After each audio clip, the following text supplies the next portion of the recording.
I think Josh Hammer is not lying when he says he was doing everything to keep you out. That was the goal, is like, we are going to cut the line here. But just with the new dynamics of where politics is now, in this real, like, a revolution in media that me and you have both been living through and being, active participants in, it was like, okay, but you're big enough at this point that, like, okay, cutting Nick Fuentes out and then everything else is a big tent. Okay, you maybe could pull that off. Mm-hmm. But you're asking Tucker and Megyn Kelly too? Right. And I think Charlie just realized the tent now is like, there's no way this works.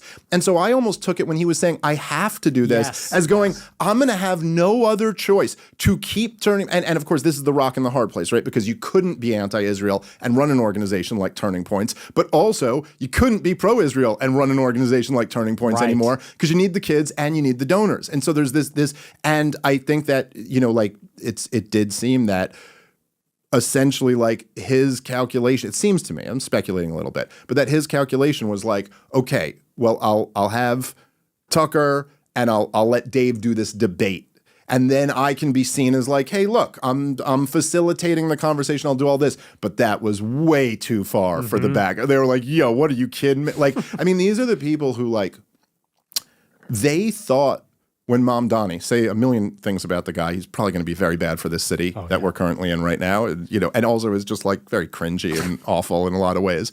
But the fact that he said, why this is coming up in a New York City mayoral debate, do you favor a one-state solution or a two-state solution? What the hell does this have to do with New York City? But he goes, I favor one state with equal rights for all. And they went, Adolf Hitler. Because you fucking nuts. Like, that was supposed to be the gotcha. Like, in what world is the bad guy the guy who's going, I think everyone should have equal rights? It's just, but so to them, there is no distinction between any of us. You know what I mean? Like, it's all kind of the same thing. And yeah, I don't know. It is very interesting because there's something. There's something revealing about the fact that even, say, people like Megyn Kelly and Charlie Kirk will get this same type of treatment when they step out of line. Right. Yeah, no, I totally agree. And people are, I think, misreading it a little bit, like he was this. It's such an important point you made that we do something different, because when we go on our shows, we say, I think, I feel. He didn't really have that luxury. Right. Because he was not in the business actually of telling it like he sees it. He was in the business of, it was more political, getting everybody to vote, keeping everybody happy, pushing directionally towards the right. And so when people say he was going to be this rebel, he had this epiphany, he just had to get it out, I don't think that's it. I think, like you said, he was put in an impossible situation because the underlying reality had changed. The underlying political dynamic, the right-wing youth are what they are, and the donors are what they are. And as a matter of fact, I don't think he left Israel. I think Israel left him. And that's sort of what the text said. He said, they leave me with no choice. Yeah. After they pulled the money, they said, we cannot tolerate, so we're taking the money. And he said, well, I'm not going to be held hostage by your money. I have to side with the ever-growing tent of people that are either indifferent or critical or anti or whatever. And so that is how I read it. And I agree. I mean, to the broader point, even the earlier conversation, Israel is in a lot of trouble, it seems. I was sort of skeptical, but this is very much in flux because it is the right-wing youth. It's Tucker, it's Megyn Kelly, it's Charlie Kirk, it's France, it's Portugal, it's UK, it's Canada, it's like most of America. And, I guess the question is what's on the other side of it. If they win, well, they will have unprecedented power. With Iran out of the picture, they'll be an enormously powerful, maybe the regional power in the Middle East. If they lose, or if they don't get everything they want, then they might be in more peril than ever before. And I guess the remaining thing is kind of where it goes from here with Trump, because it's so weird how everything, in a sense, I don't believe that they killed Charlie Kirk, and yet his death, by revealing what it did, is going to play a big role in this conversation. Because like you said, it shows that the right wing is literally breaking up over this. Like, this issue is forcing this contradiction, and that contradiction is splitting the right, which is the ruling party. in the middle of the UN meeting, in the middle of the peace deal that's about to blow up, it's like, I think when all is said and done, we look at this 2-year period, it will contribute to that larger conversation. And then, where's Trump going to go with this? Yeah. Because he's the decider. Well, that's right. And I thought it was so interesting, like the 12-day war, as it's been dubbed, which, we seem to be at halftime of. But there's, like that was such an interesting dynamic because I've just never seen anything like that in politics before. And I've been paying attention to politics for almost 20 years now. And I've read a lot about, before that time that I was paying attention.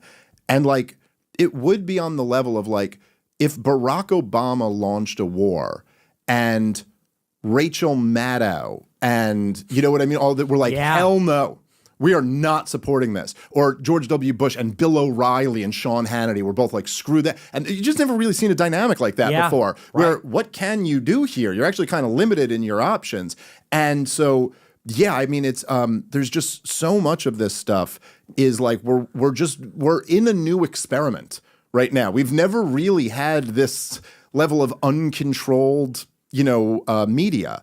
And I just do think that support for the Israeli government, and not the existence of an Israeli government, but support for the current Israeli government and what they do, was totally dependent on a controlled media environment. Yes. It simply can't survive in an uncontrolled media environment. And I do think that, these young people, you're talking to them, none of them get their news from the corporate media anymore. They are all listening to our shows.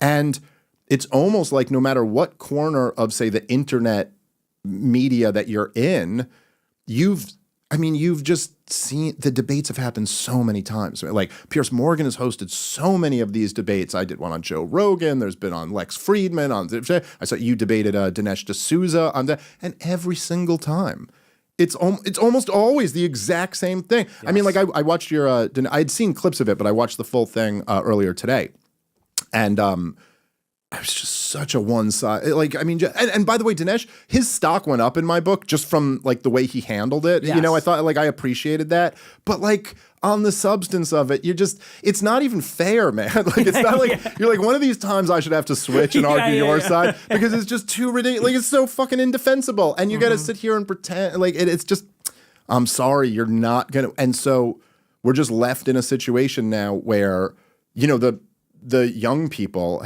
they've all woken up to this shit, and there's really no putting it away after that. Yeah, and what's sort of unnerving is like, if they can't put it back in the bottle, which, they're going to try, and they are trying. That's what this TikTok and CBS, and even, they're not even taking it at CBS. Like, everybody knows what that is. I saw all the presenters on like 60 Minutes were leaking to the press how much they hate Bari Weiss, and, they don't want to go along with all this. It's like it becomes almost scary because Netanyahu's been in power for almost 2 decades. And in a sense, it's like this is sort of a modern situation. The war on terror, the Middle East, Netanyahu, the ascendancy of Likud, the neocons. This is like the past 25, 30 years. And it seems to sort of be sunsetting. Like Netanyahu, if this war ends, for better or for worse, he's going to be out. And he will not, whoever his successor is, will not be able to keep the coalition together as well as he did. So maybe their influence diminishes there. The media environment is not centralized anymore, so they don't influence that either. In the last legs of whatever this period can be called, that this go for broke moment, what scares me is how desperate they're going to get. Yeah. And I think that's where maybe it makes sense they killed Charlie Kirk, because there's some recognition they are that desperate. Like that is a desperate hour for them when they're losing absolutely everybody, isolated. They're not winning the debates. They can't win it with the soft power, censorship, suppression, the rest of it. Do they then resort to total chaos, crisis, these kinds of operations? That, because it's sort of like the emperor has no clothes. It's, like you said, in our lifetimes, we've never seen something like this. Can they lose? Will they tolerate losing? What does that actually look like? And I think that's going to be resolved in the next 6 months. So it's going to be kind of freaky. Yeah, it's like the example I use is that they say when a woman in an abusive relationship tries to leave the husband, that's the most dangerous time. That's when he might kill you. is when you Right. try to leave. Even though it's the right thing to do, it's like that is the most dangerous time. And so you do, I think it's something we should all be kind of aware of is like, how do you manage that situation exactly? And, you always kind of want to, even in these really awful situations, you want to kind of leave the door open in a way. Like you have to find a way for Netanyahu to be able to declare victory or whatever and say, save face to stop kind of doing what he's doing. But it is, look, it's like you said, there's just no, I remember thinking this when they were really trying to cancel Rogan during the COVID stuff, because he was like heroically telling the truth about it. And I remember even thinking, you're like, so what, let's say this works. You get Joe, what do you think? All his listeners are going back to Don Lemon? Like, whether they take you out, they take me out, whatever. Do you think all the people we talk to, or what's their next step? Like, it's not like they're going back into the Matrix right. or whatever. Like, that's not happening. And it is, I think, because I want to talk about Trump a little bit too, and J.D. Vance. I'd like to talk about the kind of future of the Republicans a bit. But it is just this past weekend, we lived through like a real interesting little moment where Donald Trump, in one more example where he's clearly frustrated with Netanyahu and goes and finally says it, after all this time, finally says Israel must stop bombing Gaza immediately. I don't know. I know they're claiming, because I was like reading up the latest of this stuff. Like Dave DeCamp is always the best guy to read for what the latest, news on the ground is. And they're claiming they've stopped some of the bombings, but like they did still, there was a lot of offensives going on over the weekend. They killed like something like 70 Palestinians on Saturday and then 40 on Sunday or something like that. And so you're like, okay. But I think, I was saying this on my last episode, I think in a way, the more revealing thing is that, first of all, we likely assume Israel's just going to continue doing what they're doing. But even forget that, we know for a fact that even if they did, nothing would change. Even if Donald Trump says, you must stop doing this now, nothing will change if they continue to do it. And that, to me, is so obviously indefensible, that like you have a country who is propping up another country, and that this country's commander-in-chief has zero influence over telling them to stop what they're doing. They don't even feel, there was, I'm blanking on who it was, but it was someone high up in the government who said, well, we have no ceasefire in place. Essentially meaning, we could keep doing this. We have not made a deal yet. And it's like, yeah, but the president of the United States told you to stop, and you're dependent on him. So stop. So that's an outrage. More broadly speaking, so I find this to be kind of interesting. So me and you are actually opposite in terms of, I think you voted for Trump in 16 and 20, not in 24. I didn't in 16 and 20, but did in 24. Although I think we have a lot of the same critiques of him. We kind of saw that different. But how do you, I think at this point, I think you've been very, what's the word I'm looking for? I think you've been very unhampered about your criticism of Donald Trump. It seems to me like that's the appropriate thing to do now. I think there were like a few things where, I felt like when Donald Trump first got in, or right after the election was won, I tried to lead this like no Pompeo thing of like being like no Pompeo, because that was like he had spoken at the last Trump rally, and so I was talking to like Tucker and like all these other guys. I was like, dude, we should all go all in on this, like Pompeo and Haley and all these awful people came out, and then he signed that letter saying Pompeo and Haley won't be in it, and then I was like, okay, not enough. All the neocons got to be kept out now, And then Donald Trump Jr. like quote tweeted me and was like, 100%, I'm on it, blah, blah, blah. And there was a moment there where I was like, fuck it, maybe, like I actually maybe want to believe. And part of it, and I know, I'm a libertarian. So like, I know that I've been through this, but I know all the talking points and how nothing ever changes. There's no government solutions and blah, blah, all this. But I was like, you know what? They did try to arrest this guy. They did try to do more than arrest this guy. Maybe, again, I'm not trying to jump to a lot, but there were some things about that really just don't add up. I'm still very, skeptical of the official story on that. But it's like, maybe there's actually something. But, after continuing to back Israel, the Epstein thing was a big one. the Iran thing was like a death blow. It was just like, and at this point, it's not like there's another election coming up. We already kind of know what the Trump thing is. We've gotten some small wins. The border control is a big win. I shouldn't say that. That's not a small thing. He really did turn that around. He deserves credit for that.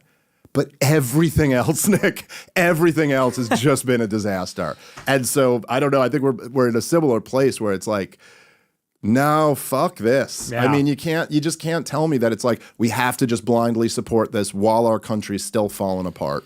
Yeah, I mean, there's just no argument anymore. There in 2024. I'm sorry. Why don't you guys just grab me a water? Sorry, go ahead. Yeah, no. In 2024, there was at least this argument to be made that maybe it would be different this time. And like you said, you articulated the reasons why. They tried to kill him, they impeached him, they charged him. So the question was, is it going to be different this time? Did he learn? Is there going to be better people? And I get that. So I didn't begrudge people that did vote for him, but there were signs. Nikki Haley endorsed him, and he said we were going to go to war with Iran, basically. He said they were going to bring in the H-1Bs and all this stuff. And, and then they appointed the cabinet within 3 weeks. Rubio for Secretary of State.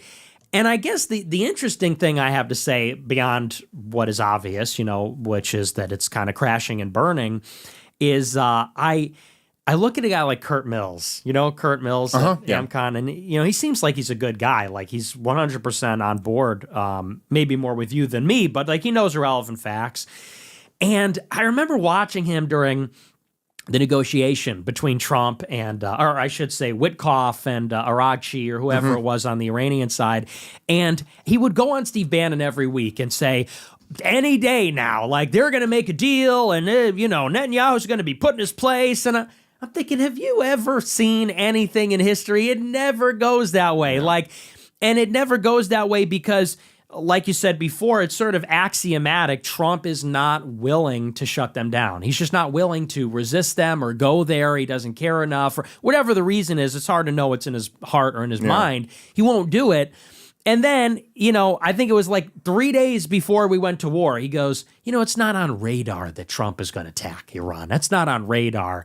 It's like, buddy, read the tea leaves. Of course he's going to go and bomb Iran. So, and I kind of get where you're coming from about the Pompeo. I was even skeptical about the Pompeo thing because I said they got a list of these people they're going to put in. And that's why I'm a big believer in this. It's not even, people say, are you going to vote for a Democrat? We got to think beyond that. To me, it's just about rejection. They set the table, and you can't really choose what's on the table, but you could choose whether to eat or not, whether you're going to play the game. And so my bigger idea is just reject. And I like what you said. It encapsulates it. It's bullshit. No, thank you. You're promising stuff. You're not going to deliver. When you put the stuff out there, the big, beautiful bill, $150 billion for border enforcement, they're not deporting even 1,000 people a day. It's nothing. And so I just look at these guys like Dan Caldwell crying on Tucker, at Kurt Mills, all that kind of stuff. People saying, we're going to hold their feet to the fire. We're going to pressure them. And I'm like, aren't you tired? We did that already. We did that in the first term. Because I was kind of in that place in the first term where it's like, we're going to control the personnel. We're going to do this. And I knew people in the admin. I knew people on the campaign that didn't get hired because they were on the campaign, because the people in the admin were from the Rubio campaign or the Bush campaign. And it's like, we just need something that at the end of the day is what we want, not a compromise. I know it's not how politics works, but we just need something that is promising and intends on delivering what we really care about. And Trump was never that, in my opinion. Yeah, no, I agree. And it's it's a shame in a way. A friend of mine, Scott Horton, always says the country needed Ron Paul and we got Donald Trump, which is kind of how I see it. Maybe you would say more like Pat Buchanan or someone like that. But I think both of us would take either of those options if they were on the table. But it is, and I thought the Epstein one was a particular. It's interesting how much that really was devastating for Donald Trump. And it was more than just the Epstein story. I think it was what that symbolized, that it was right at the heart of his political raison d'etre, which was draining the swamp. Right. And it was come on, man, what's a better example of the swamp than this? Oh, we won't touch that? Okay. all right then. So I guess we know how serious we are about this. And I got to say, I mean, I see nothing promising about J.D. Vance. I think my view of it seems to be that I do think that he's like maybe kind of sympathetic to like, you know, my foreign policy views. And I think that he does seem to err more on that side. But I just don't think he has anywhere near the stones to like stand up to anyone. I think he wants to be president more than he wants to care about that. And that right there is that's the deal breaker then. Okay, then. So you're not. And again, to your point, I think, which I would just maybe modify, and I think you probably agree with this too. It's like, I'm not even against compromise. But there's got to be a compromise. Yes, there's got to be like a reasonable compromise. Like I am willing to compromise on a few things, but the compromise can't be I have to bend over and grab my ankles. Like that's not that's not a reasonable compromise that I'm trying to sign up to. So it's like I just don't, and I wonder. Because, you know, like there's always two ways to look at this. And like the conventional political thinking, the Charlie Kirk thinking would be like, well, any dissension here only helps the Democrats, right? So if we're not all rallying around them, then we get the Democrats who are the worst, you know, biggest threat. But of course, I think our rejoinder to that would be that like, well, no, not releasing the Epstein files is what gives and when I say file, you know, just not getting to the bottom of it. That's what gives them that. And what is J.D. Vance going to run on? I mean, how is he going to capture that energy that Donald Trump had of we're furious with this system. The system is so corrupt and so dishonest and so such a betrayal to every American that we want someone to go in there and be a wrecking ball against them. How is J.D. Vance possibly going to capture that energy? Right. When there's nobody's believing it anymore. Well, and with Trump, I feel like a lot of people just forgot really what he was. There were a lot, because I feel like not a lot of people actually voted for him in 2016 that are around now. Yeah. And you and I know, because we both, I mean, you're around longer than me, but we were both around then. And I feel like there's a lot of young people and maybe even like big supporters of Trump now that weren't really with him in 16. And so what I'm trying to say is for a lot of people to have amnesia, they think that he's a Republican. He's a conservative, like, because that's really what he's become. That is what he was in 20. That's what he was in 24. He's against the radical left. He's against the Democrats. But in 16, he started out fighting the Republican establishment. And he really ran as like an independent. Yeah. And I always go back to the proposition of Trump. This is my basis for not voting for him last year, which is not, I'm better than the Democrats, which is the minimum. Yeah. You're a Republican. Well, he's better than Kamala. Okay, isn't that a given? Like, shouldn't you be? It's not that he's a conservative or anything like that. He said, the system is rigged and it's broken. I will break it because I'm rich. I'm so rich, I don't need to take their money. And if I don't have to take their money, I can actually deliver real change because I don't have to worry about upsetting them. That, in a nutshell, was the premise. And that was his appeal. He would go up on the stage and, like, you watch this now and you're like, where's this guy? That famous clip where he goes, they're booing him. And he goes, that's all donors in the audience. So I don't want their money. I don't need their money.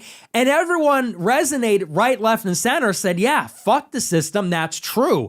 They're bought off. That's why nothing ever changes. He's rich. They can't buy him. That was the idea. Obviously wasn't true. Then now in 24, when he got 200 million from Tim Mellon and from Elon Musk and Ken Griffin and Mark Andreessen, the usual suspects.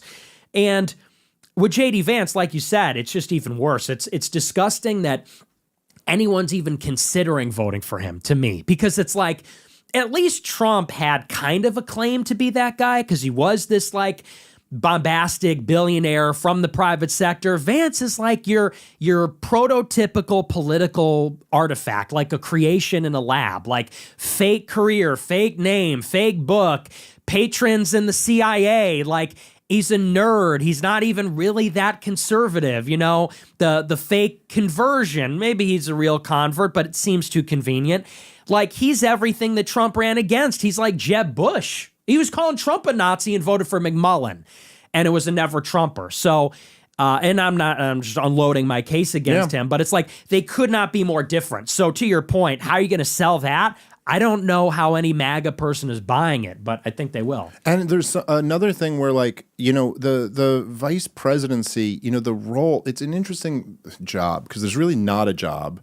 Exactly. Mm-hmm. But it makes you kind of like, oh, you're the next in line. But if you just remove that for a second, who would have ever thought J.D. Vance could carry a national election? J.D. Vance is not Donald Trump. Donald Trump is the most famous human being who's ever lived, who's bombastic and charismatic and just like owns a room like no other. Like really is like as a unique gift in this way. Unfortunately, all of these gifts are only for like marketing and promotion and running for the. It's not like he has no governing, ability at all. But like J.D. Vance doesn't have that. He doesn't have that factor, the Hitler aura, as you would describe it. You know what I mean? But like and so it's you're just looking at this and you go, so look, if you're telling me that like the radical left Democrats are the real threat, which granted they are, it's like it seems like we're staring at them having a chance. Now, I guess the only thing, and again, this is an interesting dynamic, one that I've never really seen before in my lifetime, is where you see when Donald Trump's support like plummets, it doesn't seem to give any boost to the Democrats who are still kind of just like in the tank. And I think part of that is just because they failed so miserably over the last few years. But I do think, like, to your broader point, and I'm not even like saying 100% one way or the other, but it's something that like I think people who are dissidents, broadly speaking, of this system and are in opposition to the current regime need to think about a lot. Because like if our vote isn't a given, our support isn't a given, then it has to be worked for, and also that things aren't always so clear, like you could say Kamala Harris would have been worse than Donald Trump. Now in this particular example, just on the border security, probably we're better off, all things considered, with Donald Trump. But at the same time, in a lot of ways, I think you could argue for right-wing America, it was better that Joe Biden won the 2020 election. Yes. Like things improved in a way that you really could not have imagined them improving under Donald Trump. And I mean, culturally speaking, like even after Donald Trump won in 2016, the culture didn't swing to the right. The culture swung even further to the left. The culture only started swinging back to the right when Joe Biden was in. It actually was easier when there was a brain dead president who represented the Democratic Party. And we had the wins, in Twitter and the stuff I was talking about with like Target and Bud Light and all this stuff. And so like, it's just not so, it's not always so obvious. Yeah. As white men can't jump, quote. Sometimes when you win, you actually lose. And sometimes when you lose, you actually win. And so I just think that, I would hope, I hope maybe like Thomas Massie will run in primary him. Or I would at least hope that there's something that kind of like gets the conversation over like, no, actually, how about we expect you to be this? We expect you to actually be good. And nothing crazy. I'm not like even asking for, this is why I corrected you on the no compromise. Like I'll compromise, okay? Yes. But like, don't get us in another stupid war. Like, make policy dictated off what's best for America. We have to do something about this debt problem. Like we have to at least attempt to tackle it because we're drowning in it. And the answer can't just be continue to debase the currency because it's destroying our country. It's like and don't have a wide open border. Like I'm just like so few like if you could just be good on these few things, I'd be like, okay, I'll hold my nose over the rest. But there's got to be some way, and especially now with the new media landscape, with the amount of influence that me and you have right now, I don't know. We've got some opportunities to say like, hey, no, we're not just going to go along with this. We ought to plant a flag at like one reasonable point and go, we're not bending on this. Yeah, I totally agree. I think we need to throw our weight around, and we'll have a much better opportunity to do that because in 28, it's an open field on both sides. In 2016, 2024, Trump was like the 10,000-pound gorilla in the room, immovable. Like you, me, all of us put together. Like no one was going to knock him off that trajectory, which is why maybe it was naive for me to like withhold the vote outside of like reasons in principle or for rhetoric. But in 28, we can shape the race because, like you said, I don't think Vance is a shoo-in at all. He's not a national figure. Very good chance he goes the way of DeSantis, where it's a failure to launch, it's a crash and burn situation. And then it's wide open. And I would say that, people say that I'm like a Democrat or like I wanted Kamala to win. And it's like you think I don't know that Trump is better than Kamala. Everyone knows that. But I love what you said about these like knock-on second-order effects because you're 100% right. Biden winning and like Trump getting banned from YouTube and all that, that's probably why Elon bought Twitter.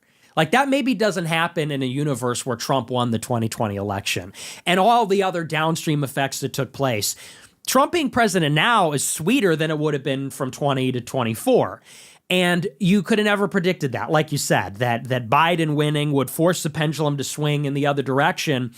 I think there was something true about Trump and Kamala in 24. If Kamala inherited the war in Gaza and the Ukraine war, would we get something insanely radical in 28, like a real reset? Maybe. You can never know.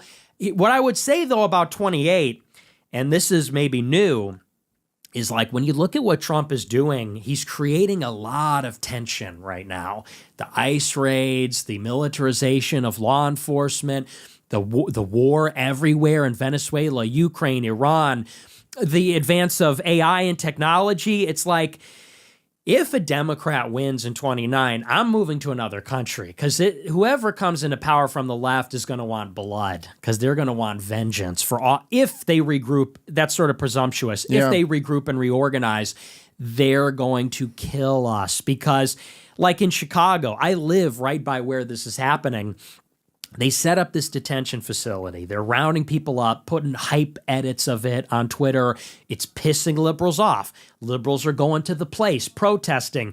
The cops are beating the shit out of them and laughing and taunting them. More protesters come. Now they're ramming cars into ICE cars. The cops are shooting them. Now they're bringing in DHS. It's like, we've gone so far up this escalation ladder in like 3 months. And what I fear is that Trump is not going to finish the job. He's not going to salt the earth and destroy Antifa. So all he's doing is pissing these people off. And that means the violence is going to get worse. They're going to organize. We're going to get like Mamdani for president in 28, or, something along that vein. And that's why I think it's really important that like a Republican does win, but it just can't be Vance. So like, that's kind of how I'm thinking about it, because they're really barking up the wrong tree, in my opinion.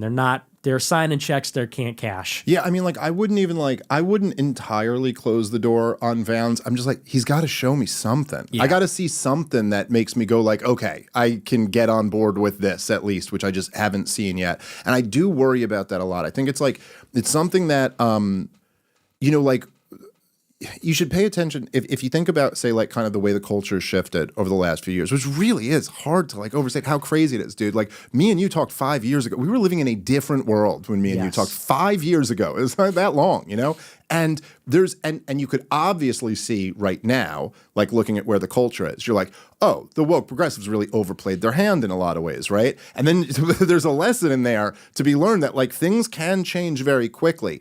And I do worry about that. You worry about like how far the Democrats went last time they were in power and what they might do again. It's also important to know that there were like a couple, for as much as I always say, like the American system is pretty broken and the Constitution is pretty destroyed, but there still are some things. And I think people don't appreciate enough the fact that the two major ones that got shut down. Number one was the OSHA vax mandate.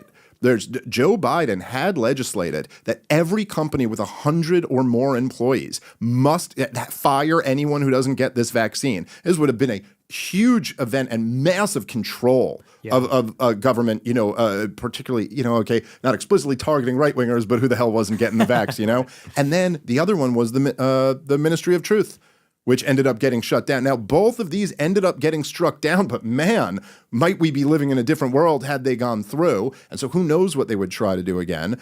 Also, as you talked about before, which is like kind of a broader theme, is that there is this, Netanyahu's snapback about controlling the media and how he was just openly bragging. I really couldn't believe he was openly bragging. I said on the show, I said, I think this video is supposed to be a secret recording where he's talking in Hebrew. Like, is he actually just on camera saying this in English? Really? But I do wonder, and I wonder how you think about this, because and this is something that concerns me particularly about you and the Groypers, and more broadly, just kind of the Twitter culture or what's on social media.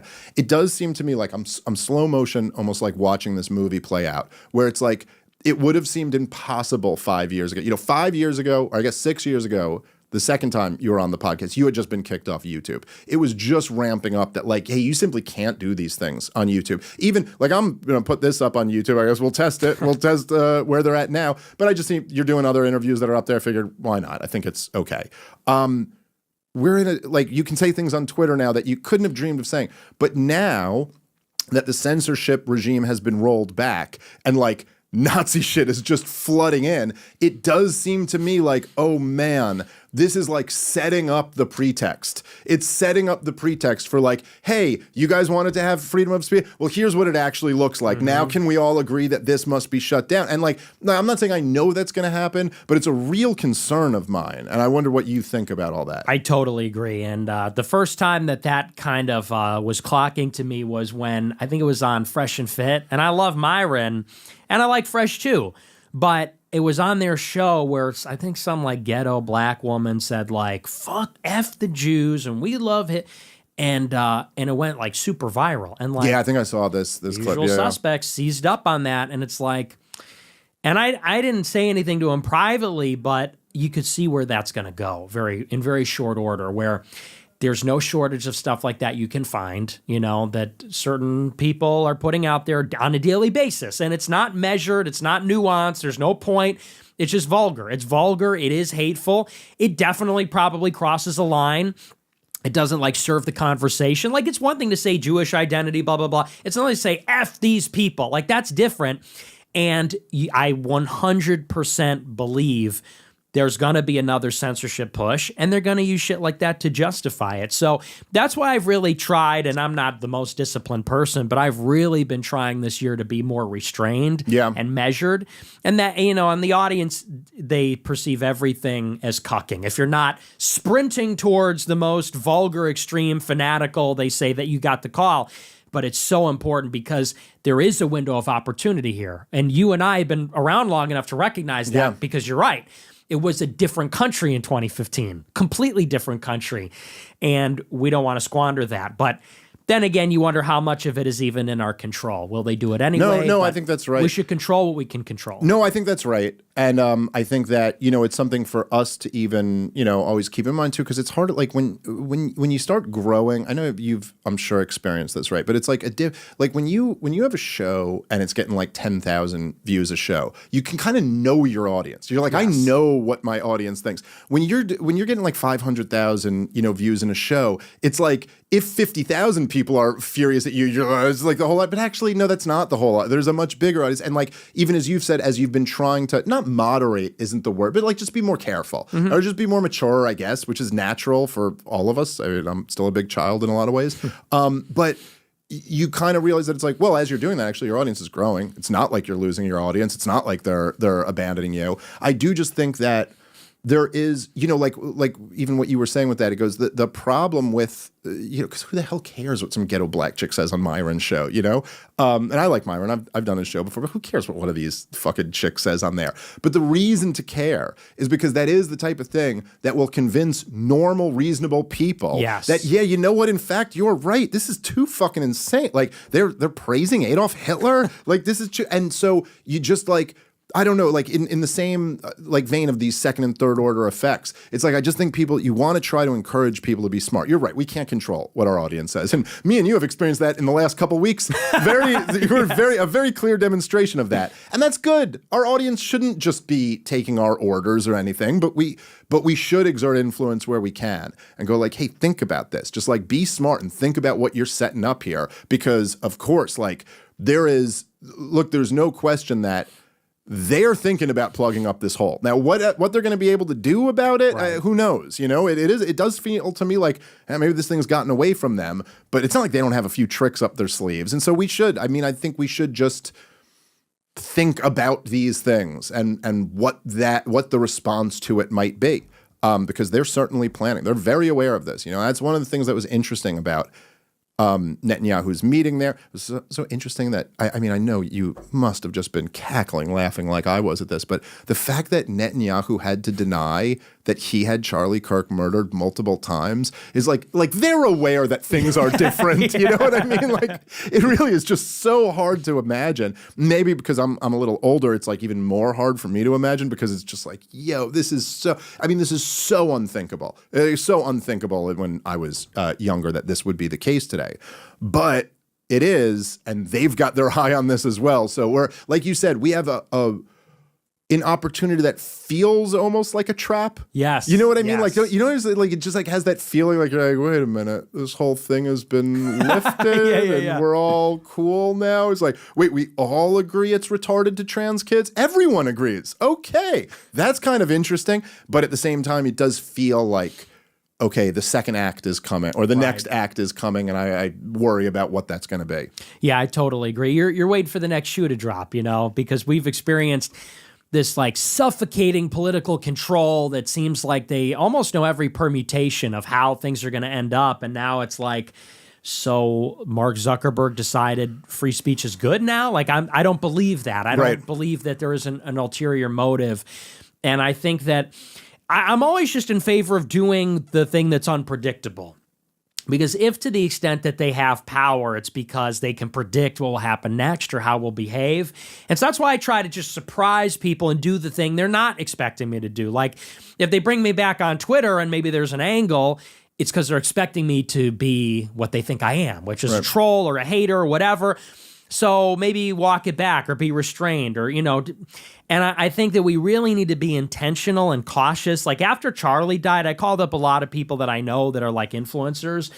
And I was like, we just really need to be careful to not step into a trap, because it seems like whenever there's a crisis, and you never think it's going to happen, but when there's a crisis, you get kind of riled up and you act in ways that are not smart, you know, and by you, I mean anyone does, me, you, anyone, because emotions are high, rationality goes out the window, and it's easy to forget all the hard-fought lessons we've learned over the years that have, you know, produced bad results for us. So, you know, with all the violence, chaos, the uncertainty, unprecedented nature of where we are, we just have to be extremely cautious, vigilant, intentional about what we're doing, what we're saying. It just can't be sloppy, you know, because if we're sloppy, the thing about Netanyahu and them is they are really smart and they are you think they don't know? They know. Like you said, they know astutely, even to the extent that Matt Walsh says, let them kill each other. That's a brilliant innovation because they knew the pro-Israel thing was losing. And you think they're just going to keep pressing that button until it doesn't work anymore. No, they switched up quick and said, we can't get him to support. We'll get him to say this line about, well, we don't want Muslims here. They reinvent all the time. So the game is not over. That's what people need to keep in mind. You run through the finish line, you run through first base. It isn't over. And I like what you said. They always have something up their sleeve. So you can't presume that we're running away with it. We get careless, sloppy, do a victory celebration. It's still in flux. Yeah, absolutely. All right, so I wanted to ask you a little bit about this because I think this is a topic that I find very fascinating, and I think you're kind of like uniquely like a perfect example of this. But so 2019, you got your YouTube channel taken. And then was that around the same time you got kicked off everything else, or was it like Twitter? Like when did you get kicked off of that? I know you ultimately got let back on, but like there was a period where you were gone. I was banned from YouTube in February 2020 and then Twitter in July 21. Okay. All right. So there's a real interesting dynamic to me, and I watched this happen with people who I know, people I'm friendly with. You know, like I knew Gavin McInnes, a good example of somebody who got canceled off everything and really hurt him, really sidelined him. Stefan Molyneux kicked off everything, really sidelined him. Like it's almost like they're not in the conversation anymore, at least the way that they were. Right. Milo, a great example of that, where he was really seemed like he was about to break through to mainstream success, and they squashed that. And somewhere along the years, it seemed like that started backfiring. I thought Andrew Tate, was an interesting example. I had never heard of Andrew Tate until he got canceled from everything, and then all of a sudden it was just like dominating the algorithm, and he was everywhere. And I think you were one of those guys too. So like even like you got back on Twitter, and I'm sure that helped, but you were already kind of surging before, I think, if I've got that correct. And so was there a period? So you're out there in the unpersoned world, and was there a time where you were like, oh, this is actually working here in this world? And like, what were you streaming on? I was on Cozy TV, which is my own site. Oh, you just made your own thing. Okay, cool. Yeah. So I was like, I haven't heard of that. But so that was, and did you start getting numbers there? No, I was languishing. It was tough. I mean, The thing about deplatforming is it works. When I got banned from everything, I was not getting great numbers. It was when I got back on Rumble that I got on Rumble in the first place. Rumble seems like it was a big deal in the set because they were the first one who really started doing numbers. Yes. Yeah, and it was a live streaming platform. For a period I was banned from all live streaming platforms from roughly 21 until Rumble I think opened up live streaming to everybody, which maybe was like 2023, right around there. That was the wilderness. I literally could not stream my show unless I made a website, which is very costly and time consuming. And what helped was being prolific and having like a core of supporters. Yeah. I do a show every day. There's a parasocial relationship. It's a cult-like following. But a lot of these guys, they either stop making content like Molyneux, they upload it to a platform that doesn't work. Like BitChute was pretty rough in the early days.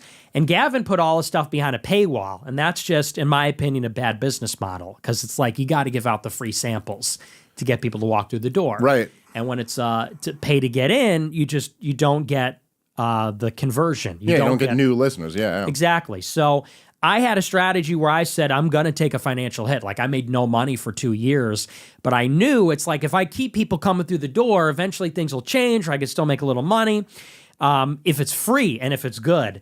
And that's how I was able to just kind of like survive, but I'm still dependent on platform access. Yeah, but it does. Okay, fair enough. But it does just seem like, like whatever, if the goal was to shut you up, well, that certainly didn't work out very well for them. And there does seem, I think there's just something interesting about the fact that it seems, at least like we were just saying, waiting for the other shoe to drop, but it seems at least for the time being that the cancel thing just stopped working and actually started like kind of injecting more life into the people who were getting canceled. Like I thought, like obviously you're saying these years were rough, but on net, I think you may have benefited from that. And maybe I'm wrong, because maybe if you were just on YouTube and Twitter this whole time, you lost out on a lot from that. So like maybe I'm wrong about that, but at the very least, it seems to have not worked or something like that. And I thought Andrew Tate and Alex Jones too were like kind of examples of that, where it was just like, that's not, you didn't remove them from the conversation. They're more, like all three of you guys are more present than ever, whereas some of those other guys just like never kind of got back to where they were. I guess Gavin is back on Twitter now, I think. I think he just last week, I think. Yeah, to me, it's more, in my opinion, a function of your strategy and just kind of, it seems that the people that have survived the longest are the people with a show. Only because if you have a show, people know when to tune in. It is every day. Like Alex Jones does 3 hours every day. And he's on radio, which really helps. Because I don't think he ever got censored from there. But I was never a believer in the Streisand effect thing, because it's like I can't process credit cards for my business. There's no Streisand effect where you can't make money. You can't have a bank account, and all that stuff. So it really, in my opinion, was Trump got banned from everything. And I think venture capital and private equity, they do what they do best, and they looked at him like an undervalued asset. And they came in and said, this guy's banned from everything. We can actually upset Silicon Valley and the market there if we make censorship-proof Rumble. It's like if I'm banned on Twitter, no one's going to build a new Twitter around me. But if Trump is banned on Twitter, you actually can build a Rumble, a true social around him. And in a way, that explains to me 2024, because that is who came in. Little tech, it's Andreessen Horowitz, it's the Teal Club, it's Elon Musk. He was kind of like their guy, commercially and politically. And then I think that the rising tide lifted all the boats. That's kind of how I interpret it, because we were headed towards like total annihilation of free speech. Like my listener base shrunk dramatically when I was in the wilderness. Yeah, wasn't it wild seeing like everybody flip out about the FCC chairman threatening Jimmy Kimmel? Yeah, and there's free speech is finally at risk in America after like the last 5 years. And you're like, really? Oh, really? Was this the one?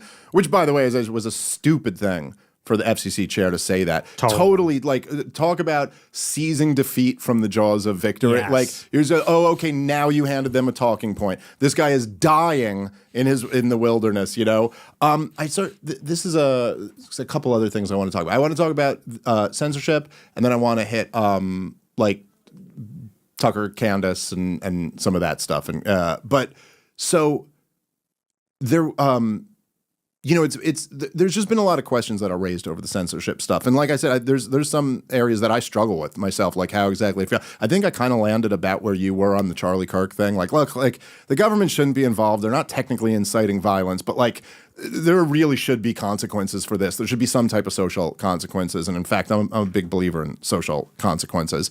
But what do you think, like, in terms of, I think I heard you say something like, look, the right's in power now. When the left gets back in power, they're going to be censoring people. Mm-hmm. So maybe we should be doing things like that now. But like, what do you mean by that? Or what, like, do you think the FCC chair, I mean, you seem to agree with me when I said that, but like, should the FCC chairman be threatening Jimmy Kimmel and people like that? No, I think that was just tactically dumb. Yeah, but I agree. I do believe that we are in like a war, basically. We are in a race. And we know that because, like you said, under Biden, like they were engaging in censorship. It was coming from the press office. It was coming from, I don't know how many departments and agencies, but it was quite a few of them that they were giving orders. Take this account, that post, take that down, the OSHA stuff. And they wasted no time in doing that. Like Biden got in and it was just a whirlwind of J6, censorship, everything you can think of, a naked power grab. And I do believe that if Trump leaves office and a Democrat comes in, they're going to do it again. And so I'm a big believer that the right wing needs to really disempower the left institutionally. Like if they were doing it under a different pretense, I would like what they're doing at Harvard and Columbia. The problem is they're doing it. It's not on behalf of America. Right. Yeah. For some other reason. But it's like, yeah, like we should work to disorganize the left. We should work to go after their radicals like Antifa. We should put the pressure on them hard. We should put the pressure on the far left. We should put the pressure on their funding mechanisms, their stuff, because if we lose, they will do it to us indiscriminately. They have no qualms about it, and they'll be more competent about it. And like, then they'll make the country the way they want it to be. So yeah, I'm a big believer in like, we should use the levers of power. I don't know about like censoring them on Twitter, let's say, but institutionally, yeah, we should be playing to win. Yeah, I said on my show, and this is, from my particular strain of libertarianism or whatever, but I was like, I basically said the same thing as you. I was like, look, I don't view it as a free speech violation because like Jimmy Kimmel isn't a person anymore. Like you're part of the regime. Like once there is, and I know it's a bit of a gray area of where you draw the line when someone, I'm not going to say, hey, you pay your taxes, therefore you're part of the regime. But like, no, when you just become what Jimmy Kimmel is, you're no longer a citizen expressing their views. It just tactically, it was such a blunder. The guy's already done. We're killing him already. Mm-hmm. So like, what do we even? Me and you get better numbers than these guys get. So like, why do we need to make them a free speech martyr? Like It was just like shit. But I do think that, and it's one of the great disappointments of the Trump administration, is that, for all that talk about like Project 2025 and how he's going to be like permanently, he's going to overthrow democracy and all of this. And it's like, okay, well, that was no, but there should have been like this time, like conservative and right-wing America should have been like, hey, we have to do something that like dismantles their mechanism. And I do think like, look, again, all of government's all of college is a government program. Mm-hmm. The whole thing's a government program. All of that. It's like, yeah, we should be shutting down as much of this stuff as we can. Just destroying it. So I don't really think, and maybe this is where me and you disagree, but I never believe that right-wingers are going to be able to capture and use these institutions. I think bureaucratic institutions are progressive by their very nature. They're egalitarian by their very nature. It's like, but you can smash a lot of it, mm-hmm. Or at least attempt to. Some attempt. I mean, maybe you get struck down by the courts, but like at least try. There seems to be no attempt to even be like, how do we make sure this doesn't happen to our guys next time? Right. And in fact, I think part of that's because Trump doesn't really even view them as his guys. Yeah. Like, Donald Trump, I thought one of them, and you were there on January 6th, so curious to ask you a little bit about that. But I thought one of the most disgusting things I ever saw Donald Trump do was when he threw the January 6th guys under the bus. Yes. Like days after it, or maybe the day after it even. And okay, ultimately he pardoned them after letting them languish in prison for years, okay? So you don't get like that much credit from me for that. But like, look, man, I never bought all the leftist claims about January 6th were always like hyperbolic insanity, it wasn't an insurrection, and Donald Trump didn't incite violence. But at the same time, if you're a leader and you told everybody that they just stole this election from me, like, And then you said you're going to go there. And then your people did what would be reasonable to do if the election was stolen from them, right? Like, it is not the claim, just like the Democrats were making the claim with Russia. It's like, well, then we should be nuking Moscow. Like, according to what you're saying, we should be at war with them now. Well, according to what you're saying, Donald Trump, you should storm the Capitol if that's the case. And so he kind of led his people into this. And then literally, because at the end of the day, it does seem that really what motivates Donald Trump is his own ego, his own greatness. And if they were like, oh, you're going to get impeached or removed, or you're going to get this if you don't go. So he went, oh, okay, fine. And then threw his own people under the bus. I thought that was like disgusting. Yeah, and he had the full power to pardon them in the first place. Right there. Could have done it. He had 3 weeks to do it, or 2 weeks, I guess is what it was. And yeah, at least for me, I was almost charged with conspiracy. They were considering charges against me. That was in the New York Times. And, and other people obviously did go to jail. And I was there because Trump told me to be, like Trump. And by that, I mean, I was going to be at the speech. I was not going to be at the Capitol building. The speech was at the Ellipse. Capitol was miles away. And Trump said, we are going to the Capitol to make our voices heard. I said, oh, well, Trump's going to be there. I guess it's cool. So I went there, and if I had been in jail, and other people were, is that not his fault? He saw no responsibility. And that is kind of his MO. I mean, he throws a lot of people under the bus. He is, I think, motivated by vanity. And here's the problem with that. If he's not in it to win it, then he's activating the enemy with no intention of following through. That's right. He got in office. He's like, oh, I won. So it's not that serious for him. And he can pardon himself when this is all over. And he's rich, so he can go. But if the country turns upside down, we're all going to be paying the price. And so that was my big beef with him, among others, in 24, is like, look, you guys don't understand. He did not learn his lesson. He never does. He hasn't changed at all. If anything, he's just more tired and cares less.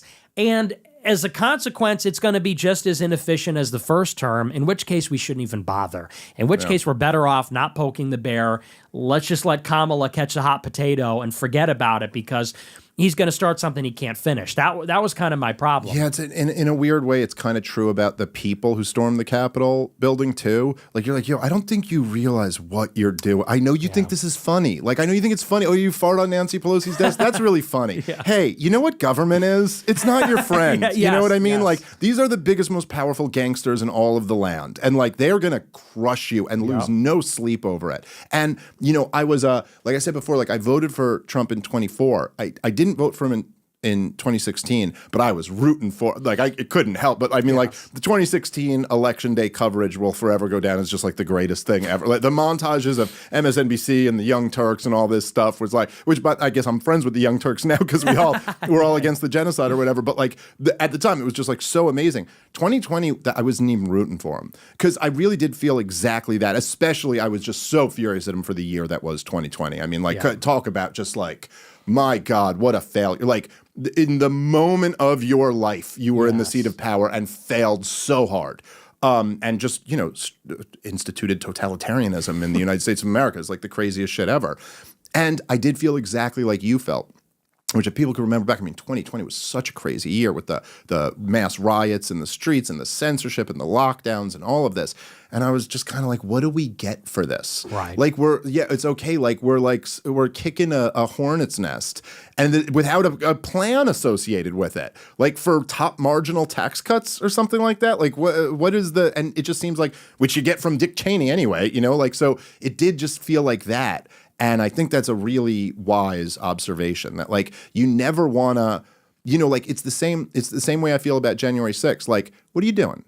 Are you overthrowing the U.S. government right now? Because if you are, you better fucking be prepared to do that, Like, it is not wise to do that. Oh, you're just doing it with no strategy. Oh, we'll just take selfies inside. Like, okay, all right. I don't think you guys actually realize what you're dealing with. And I think particularly in the United States of America, where we have this kind of, we're a very, very wealthy country, and we have an enormous, powerful government, the most powerful government in the history of the world. But generally speaking, like, if you don't cross them, they're fairly polite to you. You know what I mean? Like, they're not like, it's like, hey, you get your taxes in. Like, listen, we're taking half your money. You have that in on time to us. But as long as you do that within reason, you can kind of, and people get very comfortable and kind of like are a bit removed from what the real nature of government is. And you don't understand that it's like, look, man, like John Brennan might seem fine when he's on TV, but you cross that motherfucker and he will kill you and not lose a wink of sleep over it. Like, these are people who will launch wars on false pretenses. These are people who will back both sides of a war and just let the killing happen, you know?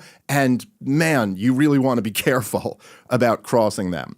Okay, so the January 6th stuff is where these accusations of you being a Fed have come from, which, you know, full transparency here, I do not believe that you're a Fed. I don't fucking know. Who the hell knows? Everybody, you're a Fed. Everyone's a Fed. Right. I don't know who's the Fed and who's not a Fed. But I know that this was something that, you know, Tucker had said, and I think you were very upset by this, and understandably so. I think that that's it's a particular type of accusation that is, it's a very frustrating one, I think, in a way, because it's kind of like, oh, you're just, everything you said is undermined now, right? Like, I don't have to deal with anything. And I think that, you know, anyway, I understand why that upset you a lot. But I think from what I've heard, a lot of this comes from the January 6th stuff, and the accusation is that you were encouraging people to go into the Capitol. So what's the deal with all that? Well, it even goes back to something else, which is the Joe Kent story, which I brought up before, because, you know, I was at January 6th, and at January 6th, I got up there and I gave a speech. And in the speech, I gave speeches at all these events, by the way. I went to the Atlanta State Capitol, Harrisburg, Phoenix, Lansing, and even D.C. And I gave speeches at Governor's Mansion, state capitals in D.C. before. And J6, you know, we thought it was going to be the speech on the Ellipse, and then we were going to maybe do something at the actual Capitol building, although I wasn't going to be there. But there were plans for there to be stages there. And, you know, so like I said, I went to the speech. Trump said, go to the thing. We went to the thing, and somebody said, you got to give a speech. So I said, okay, find me a megaphone. I get a megaphone. I jump up on a thing, and we're like 500 feet from the Capitol. We're not even near the building. We're like on the street next to the lawn. And in the speech, I said, well, we're taking the Capitol back, keep moving, take down the barriers. And then we left. You know, we didn't go in. I wasn't even close to the building. And this video had been out there for a long time. And people knew I was there and didn't get charged. I got my money frozen, although I wasn't public about that. I got on the no-fly list. I went public with that, went public with the money later. There was never an accusation until like about a year later. And then people started to create this story that, you know, that I was leading people in and I didn't get charged. Now, where it started with Tucker is with Joe Kent. Because now, like, 2 years later, I make potentially Joe Kent lose the election. And Joe Kent was a close friend of Tucker's. Right. Joe Kent is in the CIA. And that is how we attacked him. We attacked him on that basis. And of course, it was in self-defense. He said that he disavowed me, condemns all my views, we're keeping you out. And I looked at him as very threatening because, like we talked about before, he's kind of boxing me out intentionally. So we made him lose. And it was a couple months after this is where I first got the inkling of it, Michelle Malkin, who's a good friend of mine. I know Michelle. I've had her on the show before. She's great. She's amazing. Yeah. And she's married to a Jewish guy, so you can't be mad at her. Look at that. Good woman. But and he's great too, actually. He's pretty based himself. But so she communicates to me through a mutual friend that she gets this really weird call from Tucker. She says that Tucker never calls her. Sometimes she texts him and he'll give her thumbs up, but they don't really talk. She says, but he calls her out of the blue asking about me and asking about Kanye. Did Nick make Kanye go crazy? Did Nick try to take Trump out at the Kanye dinner? I don't think anyone can hold you responsible for that. You can blame me for a lot, but that's this one rests squarely on the shoulders of Pete Davidson. And we all know that. We all know that. You get your family stolen by Pete Davidson, you're going to lash out at the world. You're going to get radicalized, yeah. But so he's calling her, asking about all this stuff and about J6, and she said it was very strange. Like, it felt like he was reading from a script. He was asking these questions, and she just told me to be on alert. Then I get a call from Anya Parampil, the wife of Max Blumenthal at Gray Zone. They're doing a piece about me, and she asked me about the Capitol. And I tell her the story. I said I was 500 feet away. I testified. I got subpoenaed by Congress. I said I testified under oath. I did not talk to law enforcement. she publishes this 3-part hit piece about me saying that I'm basically what Tucker said, that I'm here to make America First look bad, that I'm a Fed, that I made Joe Kent lose. The only reason I made Joe Kent lose is because I'm a Fed trying to whatever. And so I do a big stream reviewing the hit piece and debunking basically the whole thing. Then I get a call from Bryson Gray, the MAGA rapper. Now he's a Christian rapper. He's working for a company called Influenceable, which they pay influencers to push social media campaigns. He goes, my wife just got a new campaign from Influenceable. They're paying people money to post the link to this article with the hashtag FedFuentes. And there's like a whole spreadsheet. It said, or a whole like readout. It said the campaign is Fed Fuentes. Post the link to this article and say these things, and you get paid. And someone posted it, this like state representative in New York. I forget his name a long time ago, but he was the only one who had posted it. I put them on blast. Influenceable calls me up. Please stop talking about us. We will take it down. We promise. Everyone's trying to broker this big truce. That's how, because I was pro Tucker. I was a big fan up until that point. And I said, So clearly, because him and Blumenthal are tight, he was fishing because he knew Michelle for this story. Blumenthal's wife wrote it, and that was like a coordinated hit job in retaliation for their buddy Joe Kent, who lost. And anyway, so that's kind of where the rivalry started. And by the way, I know for a fact that at a recent dinner, Tucker, even before he talked shit about me in July, he was pushing that script to anyone who would listen, to other e-celebrities, to students, saying, yeah, Nick is this gay kid, he's trans, and he's a Fed, and he's here to make us look bad. So this was in private, and he was kind of suggesting that on his show, and then he explicitly said it this summer. Well, I guess he implied it with me. Because I heard people on Twitter saying this, so it was, which I think, I don't remember exactly the details of this, but I think you had said something that pissed me off. Not that, whatever, it's water under the bridge, but I think you had said something that pissed me off, and so I just didn't respond to it. And just like the way people were coming at me was like a little disrespectful, so I was like, fuck you, I don't have to answer this. But he said when I was on the show something, like we were talking about Ray Epps, and then he was like, there's someone else who was on camera and he kind of put the words in my mouth. He went, as I'm sure you know. Yeah. And I did not even pick up on that until like people were showing me the clip of it. And I certainly never thought he was talking about you. And he never said anything to me about that. But then, of course, right, I did see with Candace where he did explicitly say it. And I think, I guess maybe the thing about it is that it does seem, just on the surface of it, and I'm not accusing you of being a Fed at all. Mm-hmm. Like, I don't think you're a Fed. But I guess just on the surface of, if there's a video of you advocating people go into the Capitol and the way they were just getting everybody, and it does seem like, although you're obviously a lot bigger now than you were then, you still would have been a pretty nice scalp to be on their mantle. You know what I mean? Like, it would just be like, wouldn't they go at you for that and try to find some charge or something like that? But is it the case that there's just nothing to charge you with, or what? There was nothing to charge me with. I mean, they looked at charging me, but I didn't trespass. I wasn't violent. And wouldn't that be inciting something? But my lawyer told me I'm protected by the First Amendment for that, because it wasn't like the language was such that it wouldn't be. And also no one else got charged with incitement. The charges were trespassing, conspiracy, all things that didn't apply to me. Right. Okay. All right. Fair enough. Yeah, I think maybe, it's like... And I think maybe this is partially why you get that rap, which I think is unfair. It's unfair to call people Feds, unless you really have fucking detailed, like, I have the evidence and I'm willing to show it. It's just like, it's an unfair accusation. I think, like, when Ray Epps, by the way, do you think he was a Fed? I don't know, to be honest. I'm skeptical, but it's possible. Yeah, I lean toward thinking he was. Just the way the Democrats were defending him seemed so bizarre to me. But anyway...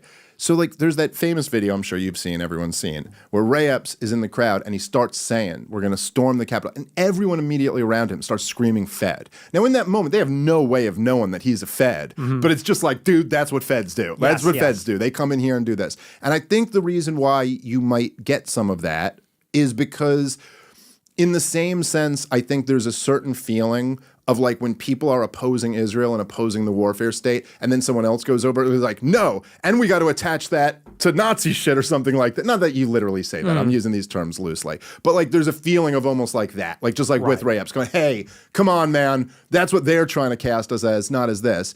And I think the other thing, and I want to preface this because I really do, I am not, look, I'm 15 years your senior, and I do the same shit too. So I'm not like, you know, I had, there was one with Dave Rubin recently, where Dave Rubin was just talking shit about me on some shit. Like it was, I don't know why my name came up. Someone asked him a question and mentioned me, and then he goes, "I think Dave Smith's a moron who doesn't know what he's talking about," and blah blah blah. And so I just publicly challenged him to a debate. Now, truth be told, I don't really want to debate Dave Rubin. Who the fuck wants to like, what is this even? Yeah. But it's just like, I don't know, we're in this game, and like, what do you do when someone who has millions of followers is saying, I'm a moron and I don't know what I'm talking about? You're weaponizing your audience against me, and I only have one tool in my toolkit, which is I'll debate you. I can't fist fight you, you know? Like, so it's like, okay, so let's have a debate and we'll see who's a fucking moron. And now I weaponize the audience back against you, and he accepted but then refused to ever, you know, he's like, a bunch of people have reached out. Patrick Bet-David tried to set it up. Charlie Kirk actually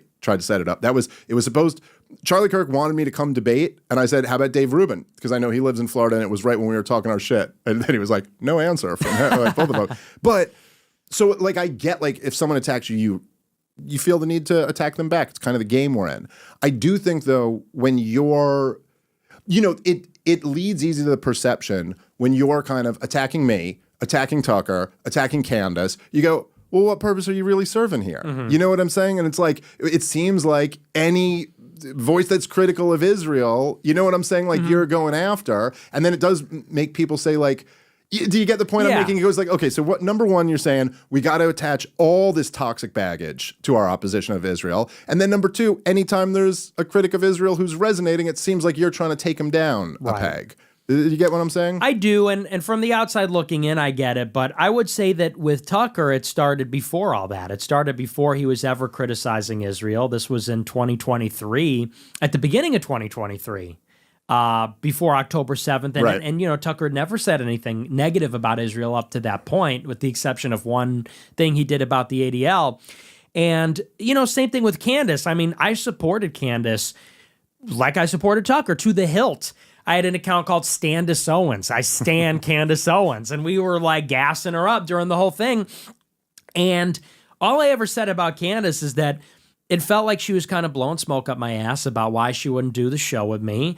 And I didn't like that, you know, after she gets all this clout, she's clouded up, she then starts saying it's the Frankists. It's the Frankist. And I said, yeah, that's not true. Like, that's nonsense.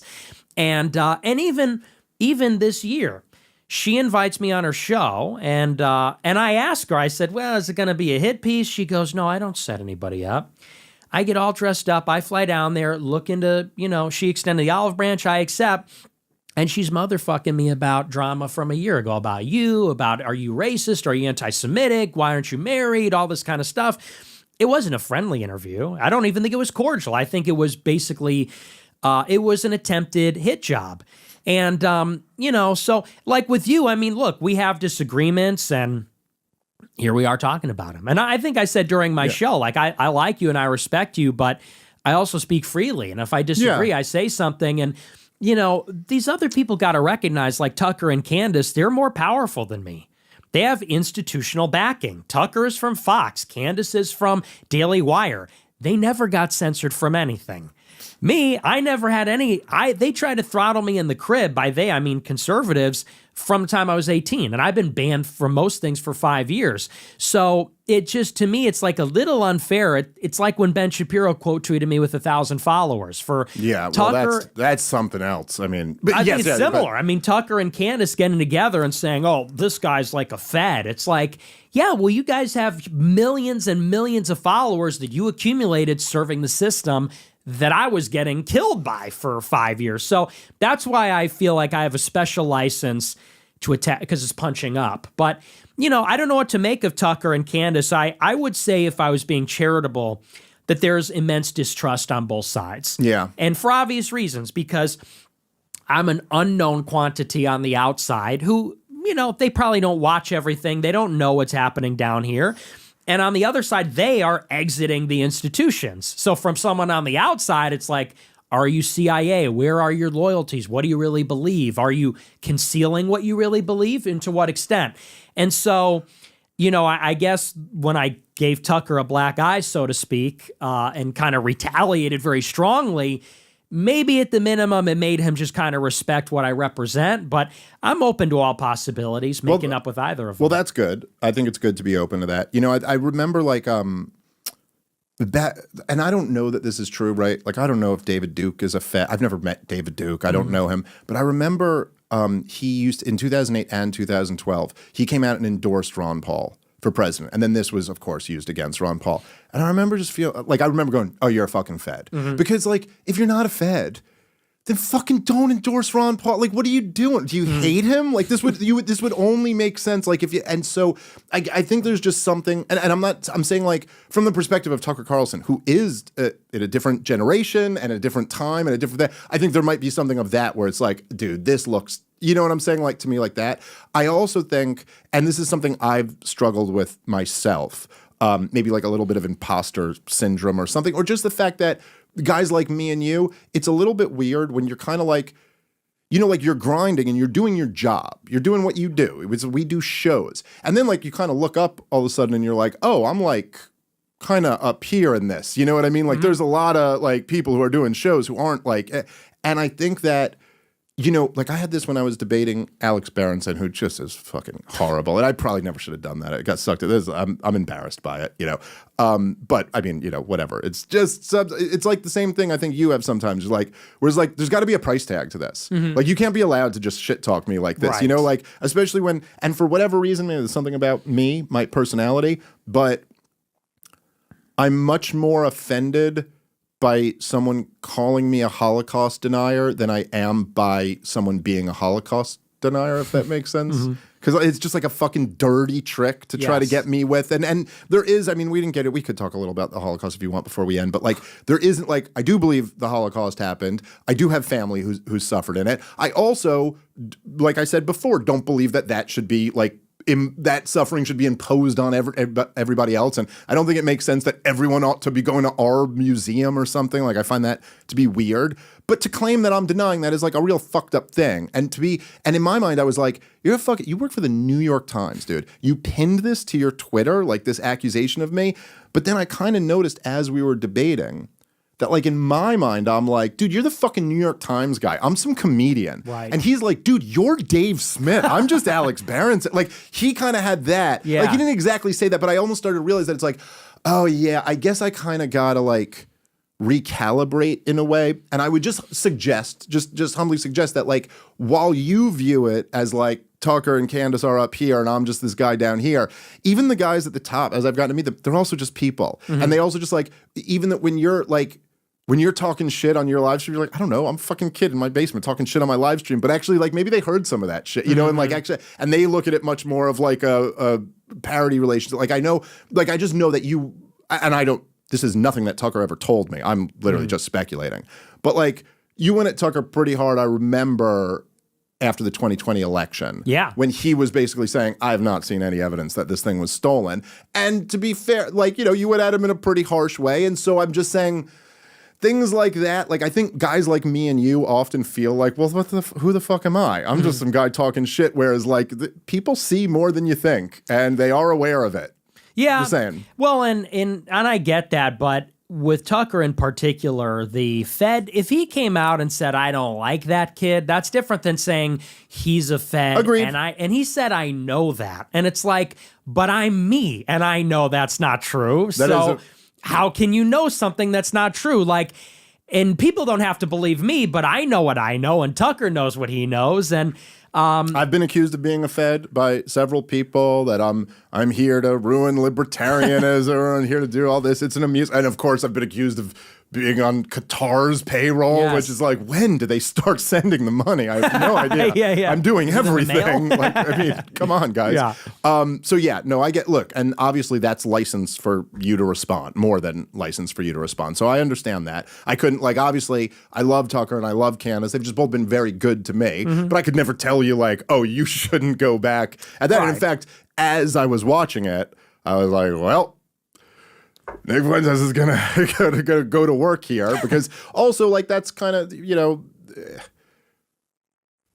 you're brawling with a brawler if you try to do that. And so obviously I understand that was going to be the response.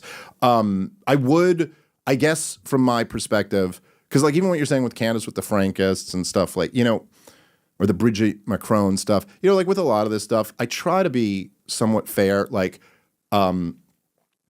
I try not just to dismiss a conspiracy because it sounds crazy, because like, hey, I know there's lots of crazy conspiracies that are in fact true, but at the same time, like I said to you before, it's like I'm just always 10 books behind. I'm always there's people I love reading them who have just put out books and I still haven't gotten to. Like I still haven't read Jim Bovar's new book, and I want to, but it's just so much shit to fuck around. And you're like, I can't even follow you down this conspiracy rabbit hole to debunk it. You know what I mean? Like I just can't. But I would say that, me personally, I would have rather Candace was just the chick who worked at Daily Wire and was like, I cannot support the slaughter of innocent people. Like I loved that she was like, I just had a baby and I'm sorry, I'm not going to support this shit. I thought it was so, and to have a Daily Wire employee take that stance at the Daily Wire, and then to find out that in fact feelings do care about your facts, and right. That she got, like, I just thought that was so valuable. And Tucker Carlson, to me, I mean, and I think you could appreciate this too, right? If you just like remove yourself from it in your personal issue, it's like, dude, our Bill O'Reilly is Tucker Carlson. That is so fucking awesome. Like that is so much better than having Bill O'Reilly. You know what I mean? And so like, and I think you would grant that like, that's fucking awesome. Like it is, they are important voices. So I would just hope you would kind of, like all of us have to do to some degree, is like try our best to remove our own personal thing. Like you slighted me and go, look, what are we trying to do here? I certainly think, as I was saying with the Jordan Peterson thing before, and I said this on a podcast at Ron Paul's birthday party, someone was interviewing me, Clint Russell was asking me about this. And I said like, about you, I was like, look, Douglas Murray might think I shouldn't be on big shows. And like other people might think you shouldn't be on big shows. But you know what? You're here. Like there's no more debate about this, Douglas Murray. It's like, yeah, I'm as big as you without the institutional background. So you don't get to say I don't get to be here. And I think the same thing is true with you and the Groypers. It's like nobody's being vanquished. We're all here. And in fact, what needs to happen is not vanquishing people, but incorporating. And I think that Tucker and Candace and people like that. Like, I just think all these voices are so important. And you know what I mean? I hope you would like kind of think about that. And I do. And I grant that on my show even throughout these feuds, I've said they're both important and they're pushing people in the right direction. But I think it's totally the opposite. I think that, like with Candace in particular, she brought me out under false pretenses and then tried to vanquish me. I think that's what that was, or that was a way of putting me down or something, because I had just had my biggest show ever in the middle of the war. She invites me out the next day, and her whole show is, you hate Jews for being Jewish. You're a real racist. And it wasn't friendly. It was nasty. She was nasty to me. And then afterwards, she wouldn't let it go. It didn't play well at all, because in the interview, she goes, well, you got triggered. I said, I don't think so. She goes, well, people are going to, and nobody agreed. People were furious about the paywall. They're pissed at the way she treated me. It was universally negative, and she wouldn't let it go. And then she got to come in and say, well, you lied. The reason people didn't like it is because you lied about it. And it's like, lady, you got to take the L. You were out of pocket. It didn't work. It backfired. So I could coexist with her. I was willing to do it before. I'd even be willing to do it now. And the same is true with Tucker. And I think Tucker's more rational. Maybe he's a guy or something, or I don't know why. It does help. It helps, but I could coexist with Tucker. It's just there needs to be a mutual understanding, because I also represent a lot of people, and when they put me down, they're not just putting me down, they're putting down that whole right-wing flank of the issue. And I don't need everybody to agree with me. We can I love the disagreement. Sure. I love this conversation, and we disagreed about some things here too.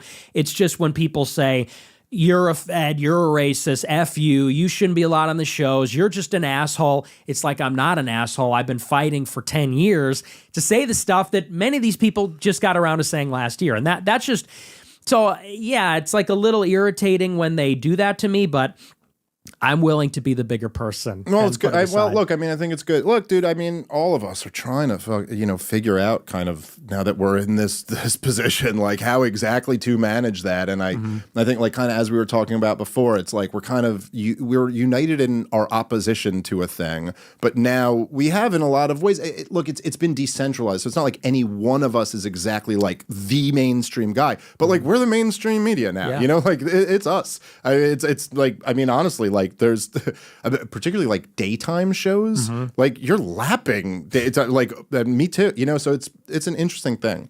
All right. So maybe we could talk about this a little bit and really test my YouTube channel.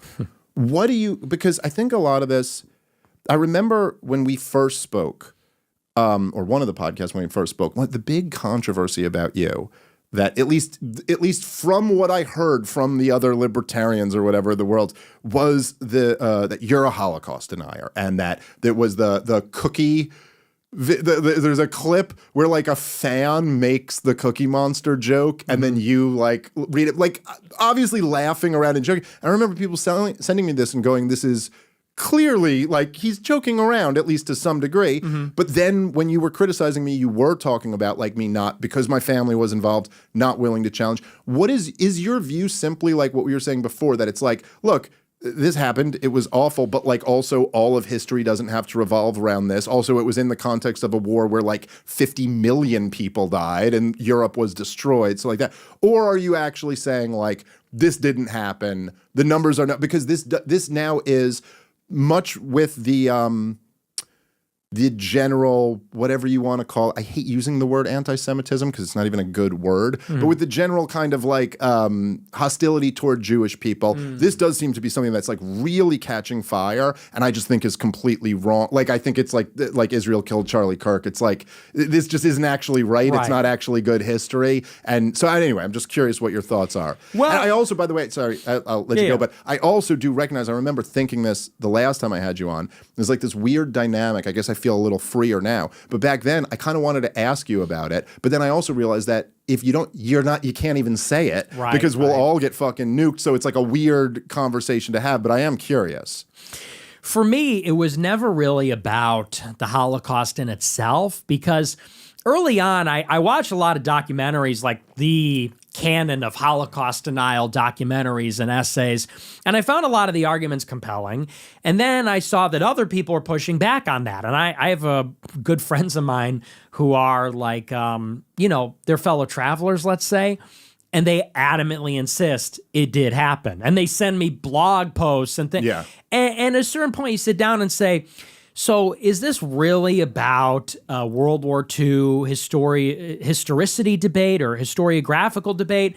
And to me, I'm sort of missing the point. To me, the Holocaust is just like, it is just a central part of the Jewish identity story, which is that if the white people get too much power, they're going to kill us all.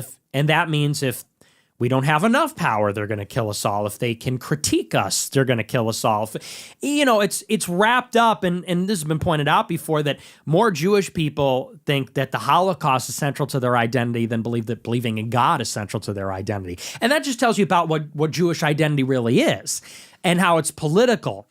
And so to me, what matters more, I don't know. I think it was exaggerated. I think it was embellished. I don't know that 6 million exactly died, but I don't know. I'm not an expert, and I don't really even care about being an expert. To me, it's more about, like you said, I don't want this trauma imposed on me and for it to define our political order, because that's really the issue. Well, that part I think is 100% reasonable. And in fact, as you said, that the Holocaust is more central to Jewish identity than God. It's certainly true for non-religious Jews, and even maybe for some religious Jews. Like it is very central to Jewish identity, and I think in unhealthy ways.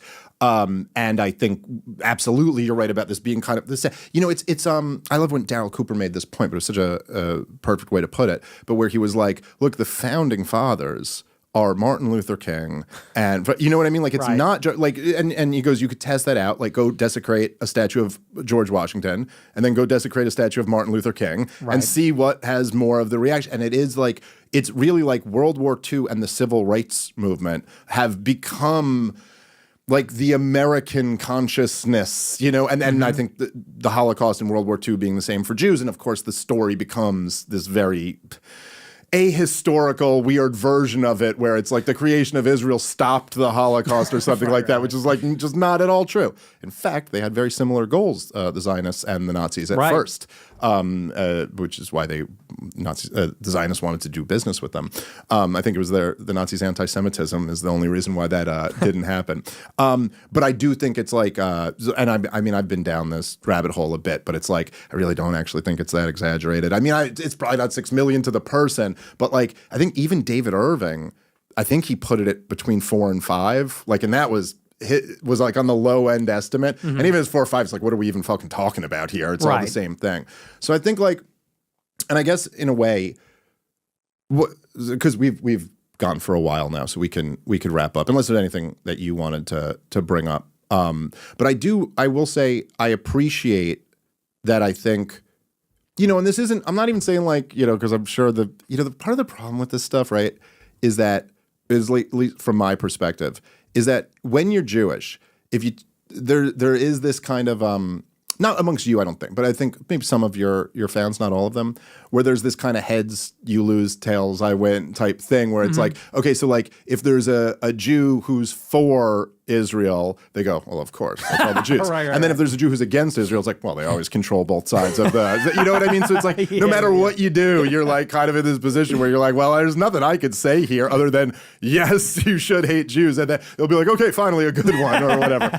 But I do think that like we said before, we're all kind of like figuring out this new world. We're all kind of like dealing with our newfound relevance. You're also, you know, like, how old are you? 27. 27. So you're kind of like, you know, you're approaching your late 20s and where it's at. And I do really appreciate you kind of like I really appreciated on Patrick Bet David when you said like, that you're like, I'm not a racialist, I'm a Christian. And that it's like, and that not that you might have some racialist views, but like that being a Christian is first and foremost like the most important part of your identity. I would just really encourage that. I think like that's what we need. I really think that's like, you know, I told you when we spoke on the phone when we first planned this, and I told you the video that I saw of you was like a clip that was going super viral, which you, I think, were touching on earlier today, where you were just like, where you were talking about how like a Christian just can't support killing people like this. And you were, and you even said, you were like, look, I don't want them living here, but like that we also can't support killing them over there. And I just thought there was something really powerful about that. It's like kind of, because it's a paradigm shattering thing where someone would look at this and go like, wait, but I've been led to believe this is like the most horrible person and he's the one who cares about this. And I kind of think, like, I would just hope that that's in, you know what I mean? Like that you continue kind of to push that and all that stuff. I'll say I really, really appreciate you coming out and traveling for this. I know it took us, it's hard. We're both busy. And so it's hard to schedule these things.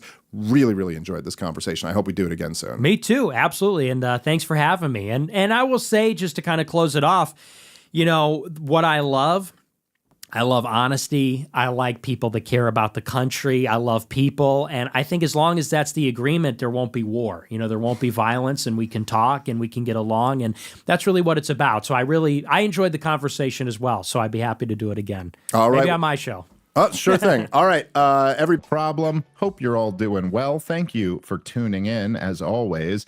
Quickly, before we start today's show, I believe there are 15 tickets left for the late show tomorrow night, which will end up selling out during the day tomorrow. If you want to come see me and Robbie the Fire and Chris Vega do some stand-up comedy out in Poughkeepsie, New York tomorrow night, move right away to grab some tickets to that late show. These are my last 2 stand-up shows of the year. And I always have a good time up there at Laugh It Up in Poughkeepsie. ComicDaveSmith.com is where you can go for those tickets. And joining me today, as always, is the beautiful lady who I will be up there with. How are you today, Rob? I'm doing excellent, and I got a couple more dates this year, starting with, you can go to my website, robbernsteincomedy.com. Check the links, though. The dates might not be accurate because I'm a retarded person, but they're all there. Sam Tripoli, end of the year in Jersey. And then I got 3 dates out in Colorado. One is in Denver, which is a Sunday day drinker, or you can come catch me up at a Steamboat and come ski with me. Ooh, where are you in Tripoli doing in Jersey? The dojo spot. Oh yeah. What dates are you guys doing that? New Year's. So I guess. Oh, you're doing it New December Year's. 31st Oh, okay. Or I was something gonna like say that. maybe I'll pop by and do a show, but I'm not doing New Year's. I'm taking New Year's off for the first time in years. But that's awesome, dude. Tripoli's the man. Love that guy. So much fun having him on the Part of the Problem pay-per-view event, which by the way, we will at some point put up at partoftheproblem.com. Not sure exactly on the timing of that, but if you're a subscriber to partoftheproblem.com and you're like, really, I already subscribe, I got to pay more money for this pay-per-view, you don't have to. We will get it up there at some point, but you get a little bit early access if you go pay the pay-per-view. So sorry, I was on it and I paid for it. Rob pays me for every episode that he's on. Rob has to subscribe again. If you want to watch it back, you got to pay for it. Yeah, there you go. And then I charge you per view. If you want to, you're like, I just want to go back and see. Did I say this there? I go, well, it'll cost you. All right. So, the stuff I've been thinking about today, I guess, look, there's going to be some that's on the same theme here, which is Jeffrey Epstein, because this is such an interesting moment. Trump has now flip-flopped 5 different times on this issue and bungled it. And now we just got this bill that's been signed into law to release some of the files. We'll see what ends up coming out of any of this. But I guess there's just, as I mentioned the other day, there is something about this that is one of the things that's really like kind of fascinating is that they're like, objectively speaking, Donald Trump's popularity has really taken a hit over the last year, and his administration. I mean, it's like the biggest political conversation right now is about a MAGA civil war, about this internal division. You have a situation where, Rob, like in 2016, for example, there were some divisions in the Democratic Party. They,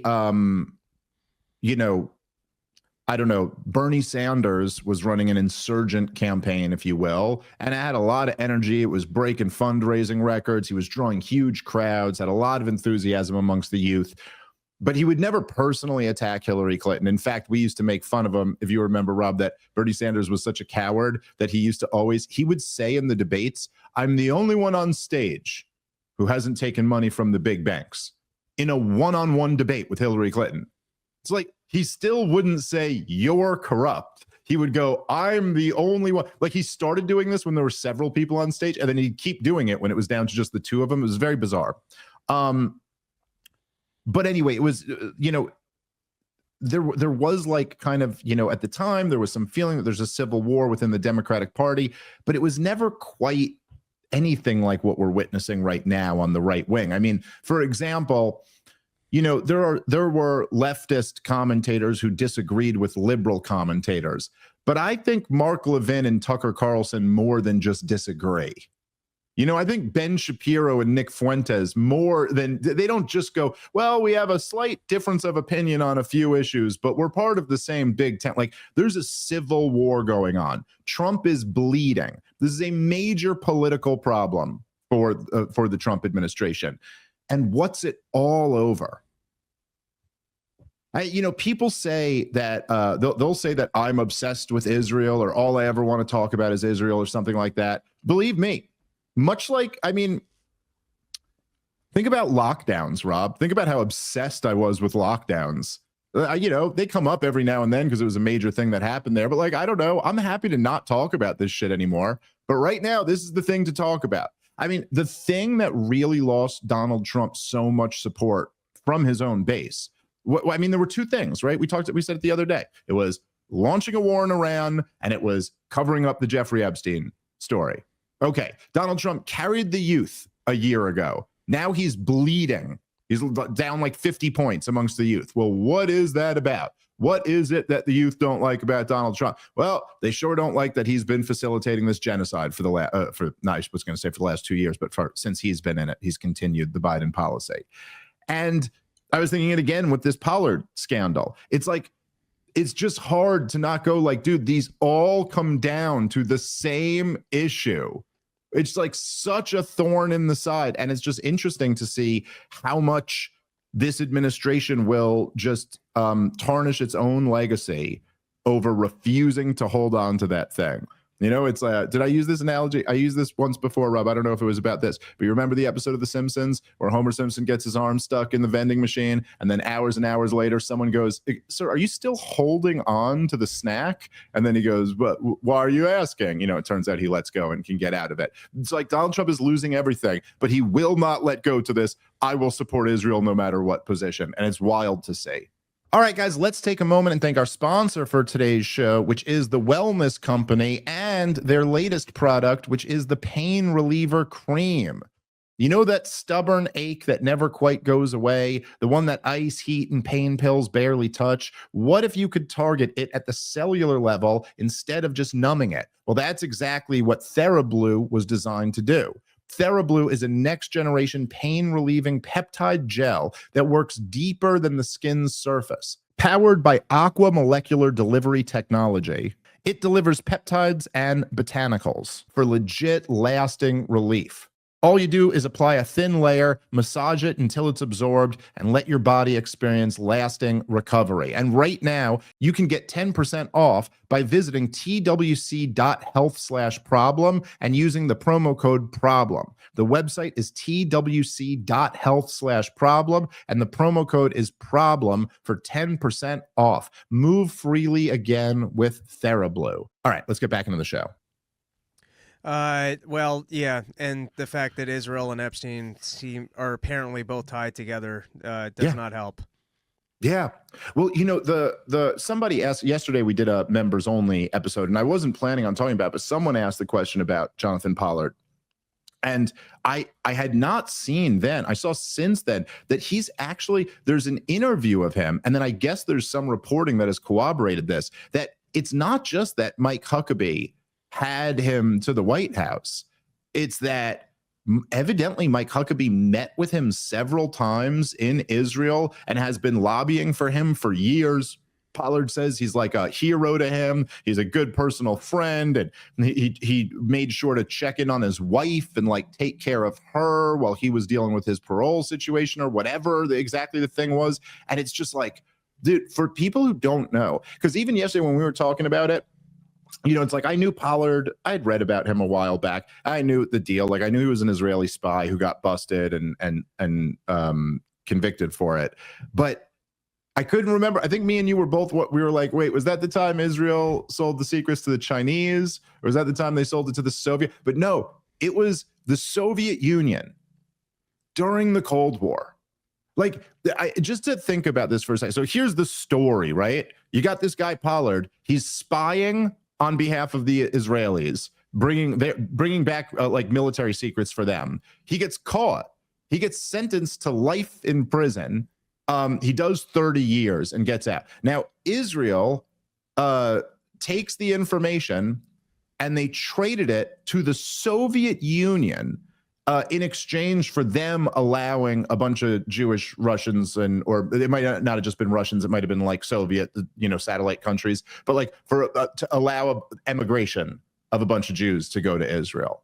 So like, again, really take a step back and think about that. The Cold War, lasted from 1945 to 1991. In this war, in this Cold War, which by the way, it's called the Cold War, but like there's several hot wars in there, like the war in Korea, the war in Vietnam. These are all part of the Cold War. Now think about what America did during the Cold War. We spent trillions of dollars on wars, trillions of dollars on military, like crazy military Pentagon budgets, defense, whatever you want to call it, budgets.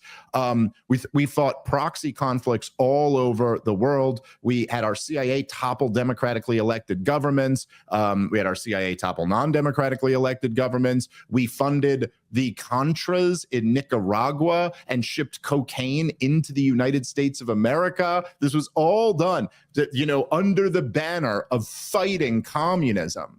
Okay, like there's as William F. Buckley himself said, right? In order to fight the Soviet menace, we have to erect, and I quote, a totalitarian bureaucracy within our shores. it was the justification for the military industrial complex's existence. Essentially, we gave up on the American experiment because we said the Soviet Union was such a big bad threat.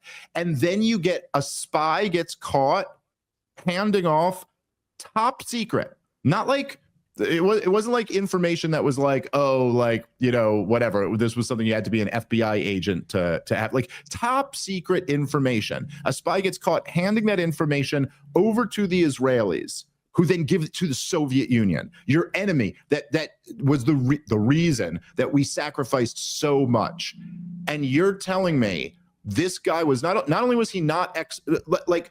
The result of that wasn't that this guy gets publicly executed and then Israel is cut off forever and never considered an ally again. Oh, no, none of that. In fact, they still get unconditional support. They get more foreign aid than any other country has since that time. They get more diplomatic cover and military protection than any other country has since that time. And the spy can go to the White House. Like, as I said yesterday, you just think about that. Like, people could try to paint it out like, oh, you got to be some type of Nazi to have a problem with that. You got to be some type of Jew hater to have a problem with that. No, any self-respecting man would find that to be an intolerable disgrace to his nation. What can you even say about that? Please, someone explain to me what the other side of that argument is, by the way. Or like, who even has an argument on the other side? And I don't know. It's just one more example of this whole thing collapsing. Well, don't pause and look to me to defend this. Rob, I don't have the affirmative. Yeah, I don't have the other side of that story. Yeah, it is something though, right? Like, I don't know. There's just a certain point. I guess what it all comes down to, Rob, is that just like in a decentralized media environment, that type of shit just can't stand. It's just too juicy of a story. It's too easy for someone like me to explain. And it's too, it just leaves everybody else with like, well, there's no counter argument to that. It's just obviously correct that at the very least, that should have been enough for us to say, you don't get our foreign aid anymore, Israel. And by the way, one more little thing that I'll throw in there, the support for Israel up until 1991, like say between when America really started unconditionally supporting Israel was say like between 1967 and 1991. What was the justification for supporting Israel, Rob? It was to roll back the Soviet Union. That was the whole thing.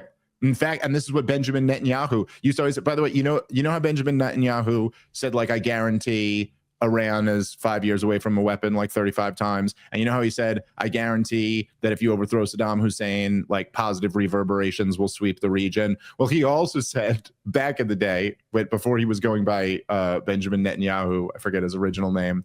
Back then he said, if the Soviet Union ceased to exist, Islamic terrorism would be wiped off the face of the planet. Like that was his talking point back then. So basically, because he was just always saying whatever he thought Americans wanted to hear to keep sending them money. And so that was their, so they were using the excuse that Israel was a hedge against the Soviet Union as Israel was delivering top secret American information to the Soviet Union.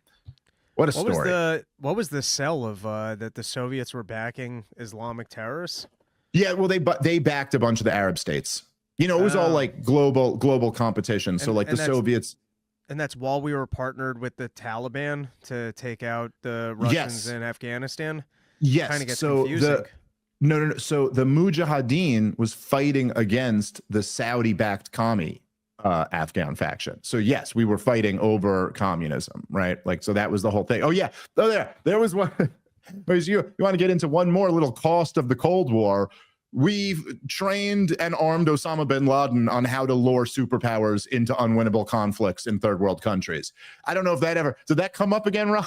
Like that was another little cost that we had of the whole the whole Cold War there. But yeah, and then of course, like, just like a whole bunch of different conflicts that we were arming both sides of wars and all types of shit like that. But anyway, so I mean, it was like the whole, you could get into the whole like Carter Doctrine, and because that was all about the Soviet Union too, and that's really what got us like more embroiled down in involvement in the Middle East and all of this stuff. There has been on on the topic, we'll come back to some of the Epstein stuff more, but there's this video that's been going viral that I thought was just too fascinating to not talk about on the show a little bit here. And this really speaks to how removed the establishment is from where like the pulse of the country is. You know, it's a theme that comes up a lot on this show because I find it to be very interesting. It's part of the reason why they're unable to like adapt to this new landscape. And there's, you know, they'll say things where they don't even realize that they're giving the game away. You know, we've all had that in our lives, you know, where someone slips up when they're lying about something or they get caught. And all of us could probably think of several examples where, you know, someone kind of said the quiet part out loud. I mean, that's why there's a saying for that, saying the quiet part out loud. But talk about, I've never seen an example quite like this of just giving the game away without even realizing that you're doing it. Like, and all it would take would be like for the slightest like nanosecond to just go, let me think about how this would be perceived by the people who disagree with me.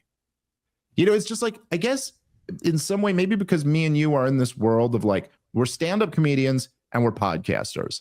And me personally, I do a lot of debates also. And so you live in this world where there's like constant feedback. You know, like if I say something that our audience doesn't like, they are very quick to tell me that they don't like that.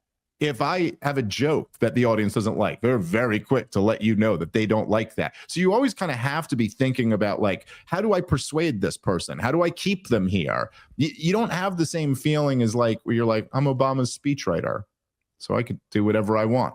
So anyway, here is Obama's speechwriter talking about what we might describe as a free market in media. This is her big problem. But here she is. Her name, I'm sorry, I'm blanking on her name here, but it's Sarah Hurwitz. She's one of ours, Rob. And she's talking about you know, the new media landscape. Let's play this clip. Since October 7th, but really before then, there have been huge shifts in America on how people think about Jews and Israel. And I think that is especially true of young people. So we are now wrestling with a new, I think, generational divide here. And I think that's particularly true in that social media is now our source of media. And this, you know, it used to be that the media you got in America was American media, and it was pretty mainstream. You know, it generally didn't express extreme anti-Israel views. You had to go to a pretty weird bookstore to find global media and fringe media. But today, we have social media, which is a global medium. Right? It is shaped, its algorithms are shaped by billions of people worldwide who don't really love Jews. And so while in the 1990s, you know, a young person probably wasn't going to find Al Jazeera or someone like Nick Fuentes, today those media outlets find them. They find them on their phones. It's also this increasingly post-literate media, less and less text, more and more videos. So you have TikTok just smashing our young people's brains all day long with video of carnage in Gaza. And this is why so many of us can't have a sane conversation with younger Jews, because anything that we try to say to them, they are hearing it through this wall of carnage. So I want to give data and information and facts and arguments, and they are just seeing in their minds carnage, and I sound obscene. And, you know, I think, unfortunately, the very smart, I think, bet that we made on Holocaust education to serve as anti-Semitism education, in this new media environment, I think that is beginning to break down a little bit. Because, you know, Holocaust education is absolutely essential, but I think it may be confusing some of our young people about anti-Semitism because they learn about big, strong Nazis hurting weak, emaciated Jews. And they think, oh, anti-Semitism is like anti-Black racism, right? Powerful white people against powerless Black people. So when on TikTok all day long they see powerful Israelis hurting weak, skinny Palestinians, it's not surprising that they think, oh, I know, the lesson of the Holocaust is you fight Israel. You fight the big, powerful people hurting the weak people. Rob, I mean, I literally, I saw a bunch of people were sharing this video, and I saw them saying the quiet part out loud, blah, blah, blah, really steps in it. Just let them talk. They destroy themselves, all that. And I clicked on it and I go, how bad can this actually be? And it's like, the lack of self-awareness that Rob, I mean, look, everything in there is bullshit. But the fact that she actually ends it with going, hey, you know, the real problem is that, like, we taught everybody about the Holocaust and how bad it was, but like now they're mad at us when we do it. like these people got the idea that the lesson of the Holocaust was that a big, powerful government shouldn't be able to systematically destroy a captive people. But now they're applying that to the fucking Palestinians. Well, how does that make any sense, Rob? Why should they get treated like that? Oh, is it like the fact, even as she goes, like they're, you know, like all the other parts are bullshit too. Like they're looking at these horrible images, whereas I'm trying to argue with facts and data and statistics. It's like, yeah, that's actually not really what's happening. They're looking at these horrible images, then you're shrieking, you're a bigot, and they're going, I don't know. The person defending this horrible image doesn't have any moral high ground to call me names. That's what's going on here. But the idea that like you would go, hey, yeah, you know, everybody has this idea in their mind that the really evil thing is the person with all the power destroying the person with no power at all. Man, that really came back to bite us in the ass when we had all the power and wanted to destroy the people with no power at all. Like you actually, like if you, I guess the point is that if you just for a second thought about the other perspective, if you had ever grappled with it, then you wouldn't say this out loud because you'd realize how terrible this sounds. And so it's just funny because it's like, as they're having, like the topic of conversation is, how do we deal with this thing? And then you go, well, look, isn't it obvious? You're never going to deal with it until you at least try to understand it, which but is very self-evident that you have not even made that attempt. Any thoughts, Rob? Oh, I got so many thoughts, but we'll start with what you were saying there, which is I didn't realize that Holocaust education wasn't actually anti-genocide. And what she's saying is Holocaust education was about empowering the Jews that now they're justified in no matter what. And I don't think that's actually what she's saying. Her problem is she's lacking an actual argument here. So when she says people are seeing these horrible images on TikTok and so therefore they're too emotional about this for an argument, I would love to know, well, what is your argument? Because I've confronted that before. During COVID, when people early on were hearing kill grandma, and seeing videos of, you know, bodies in the street, supposedly in China or whatever, and people someone were on a respirator. Yeah, and sure. people were terrified. You had to step in and go, I understand that you're seeing these horrible images, but firstly, there's a cost to this, which is every person's business being closed. And let's actually look at the data and see if these images justify this response. Oh, it's just old people whose deaths are being dragged forward. So when you're seeing an image of an old person dying, it's tragic. But when you're also seeing a single incident or some freak incident of a healthy individual, here's the cost of locking up healthy individuals, and you're actually going to have more of the thing you don't want. That's called an argument. So she says here, hey, you're looking at these horrible images and she won't hear my argument. Well, now you have to actually put forward what your argument is. If you have a justification for why this activity is not genocide and it doesn't fall into what we were trying to teach with Holocaust education, you have to actually explain that. But to just say, or at least the way she's saying it here of Holocaust education was not actually about teaching people that we're not supposed to engage in genocides, and we were wrong in the way we educated people because it was really just supposed to be about special treatment for Jewish people because they had to go through this one thing. You're lacking an argument that could persuade anybody, and you're just kind of, this is exactly why people are anti-Semitic. I mean, this is it right here. Jews have a special right to engage in activities that nobody else can engage in. And why? Because this one thing happened 87 or whatever it is, 90 years ago, 80 years ago, 70 years ago. I'm bad at history. Yes, 80, I guess, right? 45, and we're in 25, right? Yeah, 80 years ago. In fact, it ended 80 years ago, exactly. Yeah, and I would also just add to your point, which I couldn't agree with more, but I would also add just like the level of hypocrisy and the contradictions here, because, and of course it's not that shocking, because essentially what they're doing is denying a genocide, and so they come out sounding just like the Holocaust deniers. And it like down to the, like, first of all, right, so she goes, well, you're looking at all this, you know, imagery, but, you know, imagery can be misleading. It's like, who do you sound like? Who do you sound like right now? By the way, did they not bring to the Nuremberg trials videos and photographs of the corpses? Do you not, every Holocaust museum, do they not have photographs and videos, right? Like everybody does this. Did they not? How many times have they played the images of October 7th? Everybody does this. You do it too. It's just only right now you're deciding, oh, no, that one didn't count because it was a Palestinian baby crying out for their mom who's laying dead next to them with their arm blown off or whatever. Like, it's like, oh, okay, so now all of a sudden you're not allowed. Like, that was one of the other things that was really, you know, something over the last 2 years, is that if you, and, you know, you, from my perspective, like, I remember this very clearly, but I'm sure everyone paying attention does. But it's like, so whatever we're in now, it's November of 2025, right? So it's 2 years and a month after October 7th. And you, so for the debates have been going on this whole time. I mean, I think I debated Laura Loomer like a few weeks after October 7th, and then I've been doing debates about this the whole time. And so the debate went the whole time.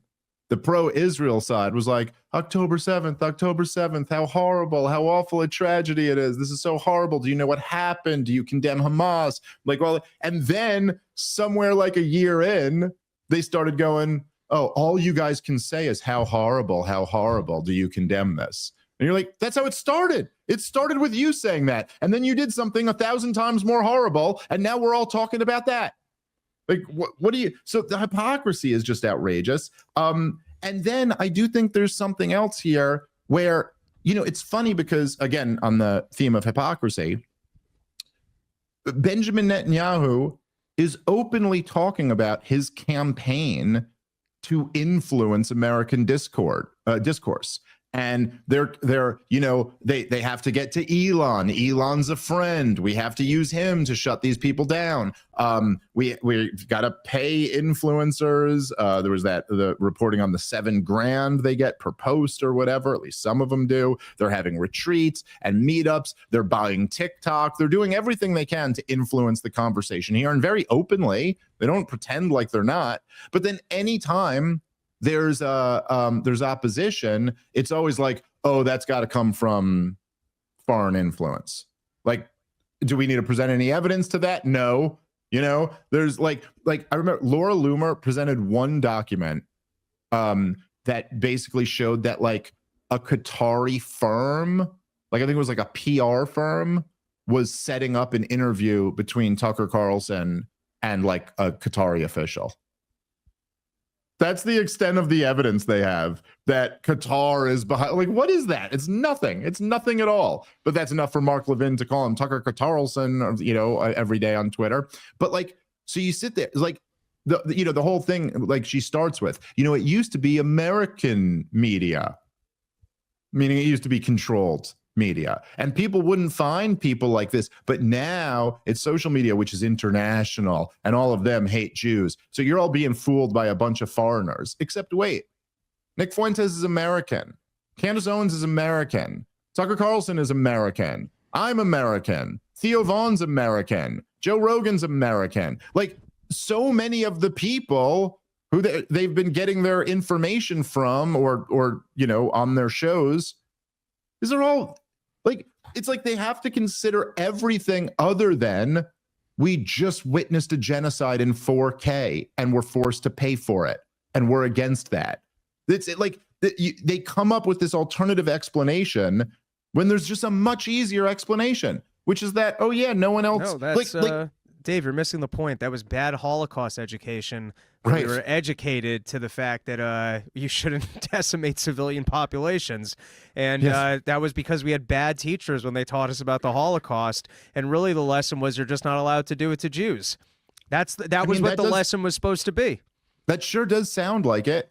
And, you know, in a way, like, look, she's not really saying anything different than I'm saying, just saying it in different words. But she said point blank, she was like, look, like, you know, 30 years ago, or however she said it, you would have had to walk into some obscure bookstore to hear a view like Candace Owens's, right?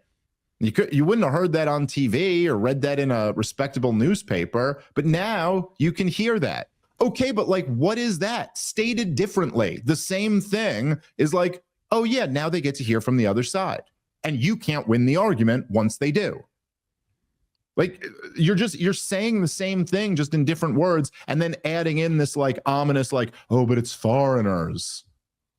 Like, I mean, look, obviously, like, there's not zero foreign influence on anything anymore. Like, we live in in the technological age, and, you know, yeah, like, I don't know, Piers Morgan's show is one of the biggest shows in America, but it's broadcast from London or wherever they do it. I think London. Okay, but like, so what? What does that mean? And of course, then again, Trigonometry is a big show that's also out of the UK, totally on the other side. That's never an issue. But the point is just that, like, the idea that young people have been like fooled into opposing this by seeing it with their own eyes is just what an angle to go with, Rob. Hey, we got to re-educate on the Holocaust about the specialness of God's chosen people and why everyone else is actually expendable.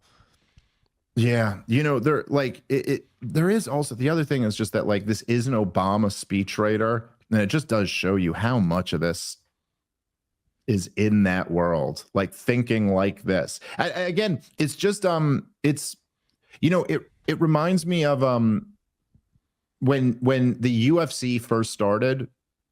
So when the UFC first started in 1993, the idea of it, which was very exciting, this is what I got super into because I just find this fascinating. But the idea was like, hey, there's all these different styles of fighting. Let's see which one actually works. Like, let's see what actually works. You know, like when I was a kid, there were like karate dojos and taekwondo dojos in every neighborhood. Everyone had like this, you know, there was all these debates about like Wing Chun versus Kung Fu, like what would actually work in a fight. And then there were the traditional sports like boxing and wrestling. And then there was like Brazilian jiu-jitsu. And what ended up happening at the beginning was like all the sports where they spar just dominated. Like, it was like, it turns out what works in a fight, like Brazilian jiu-jitsu works, boxing works, kickboxing works, wrestling works, Muay Thai works. And part of the reason was because those guys fought regularly. Like the Taekwondo guys, at least back then, and a lot of those like little specialists, like I do Wing Chun and I have a crane kick that will explode your heart. They never actually fought each other because they'd say, I'll kill you with my bare hands if I ever fought you. So they were completely unprepared. They'd get in there, get punched in the face. They'd never been punched in the face before. They didn't know what to do. And so I don't know. I feel like there's a similar dynamic where like in our world, we just fight all the time. We get the pushback. We have to incorporate that into our worldview. We have to make our arguments stronger. They are coming with this. The problem is that they can see it. And so these young people are against it. I mean, like, let me tell you something. For all you people out there who are essentially saying like the young generation has been swept up in anti-Semitism or something like that, you know, the idea, you know, they invoke like the Nazis and this idea that like the young generation are like these cold-blooded like Jew haters or something like that. When in reality, it's just that they're fucking young and idealistic and bleeding heart, which is what you're supposed to be when you're young. Like, I guess my point is that if you think this is bad, you don't want to see a society where your young people see this genocide committed in 4K and don't care about it. That would be actually a much more like dangerous sign for your civilization. And you know, whatever. It's just it's crazy how much like we live in the upside down world where the fucking the people who are against a genocide get accused of being Holocaust deniers, and the people denying a genocide are talking about Holocaust remembrance. What a weird goddamn time to be alive. Unless if you have anything else on this, go for it, or we got hella clips. Let's cook. All right. What do you think we should go into next, Rob? Because we got a few good ones here. I mean, I guess we could go the Jasmine Crockett one is pretty goddamn fun. And this is back to the Epstein story. Let's play. So Jasmine Crockett, who is the dumbest member of Congress, the dumbest person to ever be in Congress. She put her foot in her mouth the other day, but this was really, I mean, this is I don't know if you've ever argued with a drunk woman before, you've come across things like this, but it really was just remarkable. So let's play this clip. Who's been on defense over Jeffrey Epstein is Stacey Plaskett. She represents the Virgin Islands. She was texting with Jeffrey Epstein the day of Michael Cohen's hearing. Her questions pretty closely followed the text messages between the two of them to ask about Rona Graff, Trump's longtime assistant. You were defending her today and recent days yesterday, and you talked about Republicans taking money from a Jeffrey Epstein. Here's what you said.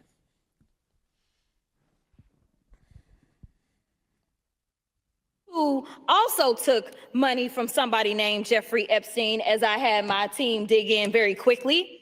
Mitt Romney, the NRCC, Lee Zeldin, George Bush, Win Red, McCain Palin, Rick Lazio. You mentioned Lee Zeldin there. He's now a cabinet secretary. He responded and said it was actually Dr. Jeffrey Epstein, who's a doctor that doesn't have any relation to the convicted sex trafficker. Unfortunate for that doctor, but that is who donated to a prior campaign of his. Do you want to correct the record on the people that? Listen, I never said that it was that Jeffrey Epstein, just so that people understand when you make a donation, your picture is not there.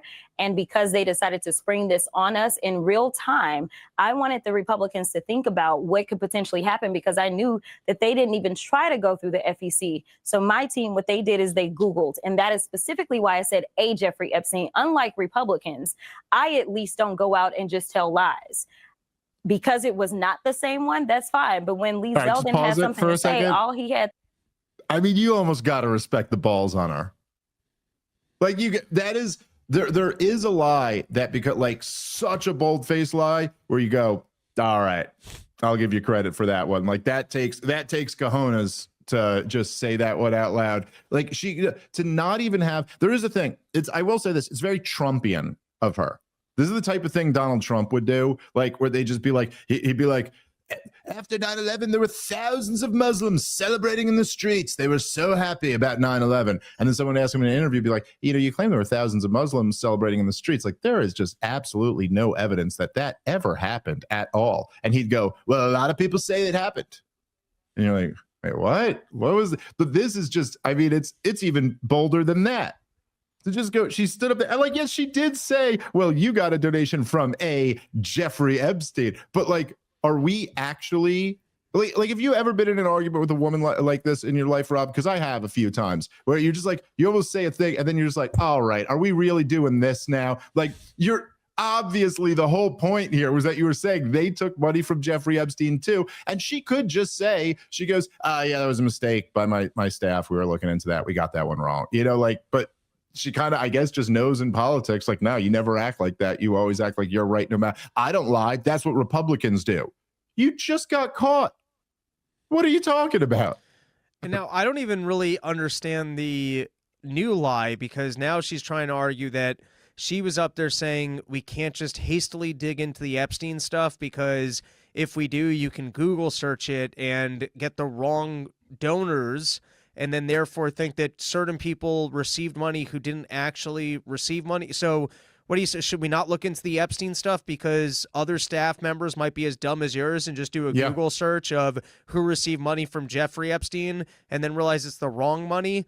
And I'm not sure if campaign money from Jeffrey Epstein is the telltale sign of who we're going to be taking down. I don't know how many political donations Jeffrey Epstein made, but I don't think individuals who got donations from Jeffrey Epstein prior to 2018 are instantly going to get thrown out of American politics. No, it's not even, it doesn't even necessarily reflect poorly on them. It might be an interesting question of like, why was Jeffrey Epstein, wanting to see this person? Yeah, like that might be a question. But no, dude, political donations have nothing to do with anything. Political, like, okay, if me or you just send a political donation to a candidate, they will take it.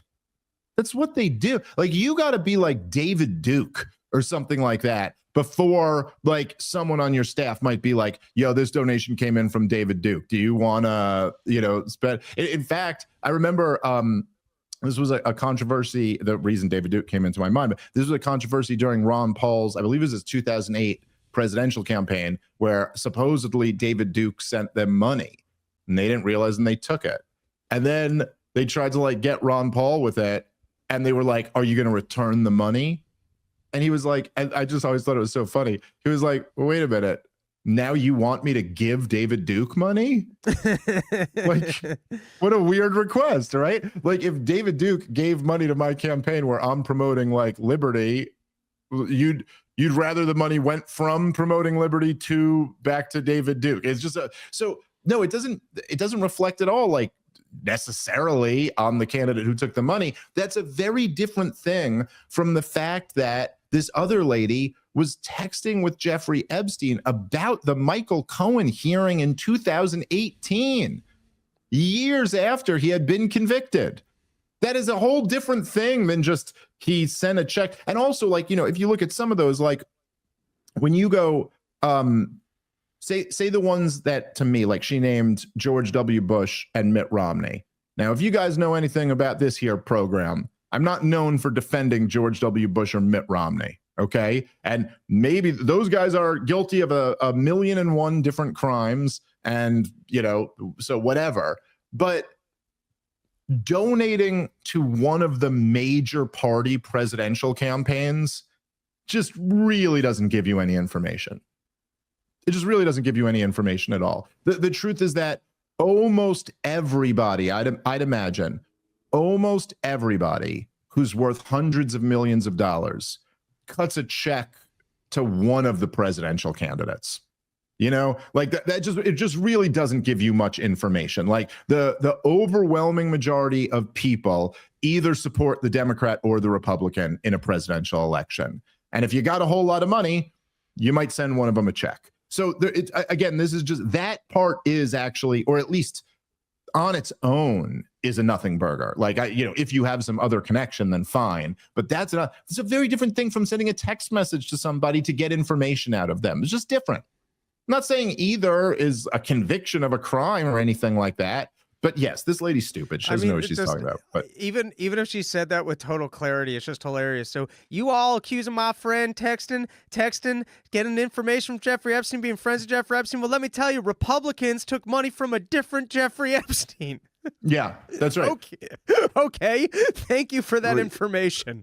It's just and even, by the way, even if it was the same Jeffrey Epstein, to the average American viewing that, they go, no, don't try to play it like that. This pedophile ring condemns both major parties. Like, okay, all right. So let's still get to the bottom of that then.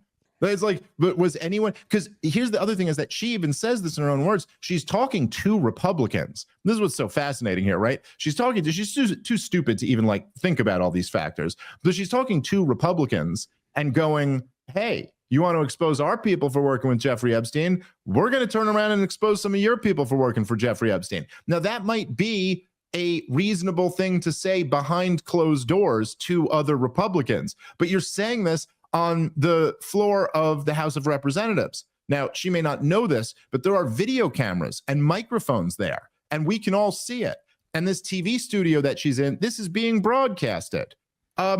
So to anybody else listening, you go, wait a minute. So you're telling the Republicans to stop digging up dirt on Jeffrey Epstein because Republicans might also get hurt by that? All right. So you're trying to protect Jeffrey Epstein. Is that what you're saying? You're trying to protect Democrats? Because to the general public, we're all like, great. Go ahead, take down Lindsey Graham or Mitt Romney because they also got donations from Jeffrey Epstein. We're for getting rid of all the criminals. It's not much of a threat to us to let us know, hey, don't delve into this story because some Republicans are going to be in trouble too. That's exactly what we're getting at, you dummy. No, that's right. And look, I think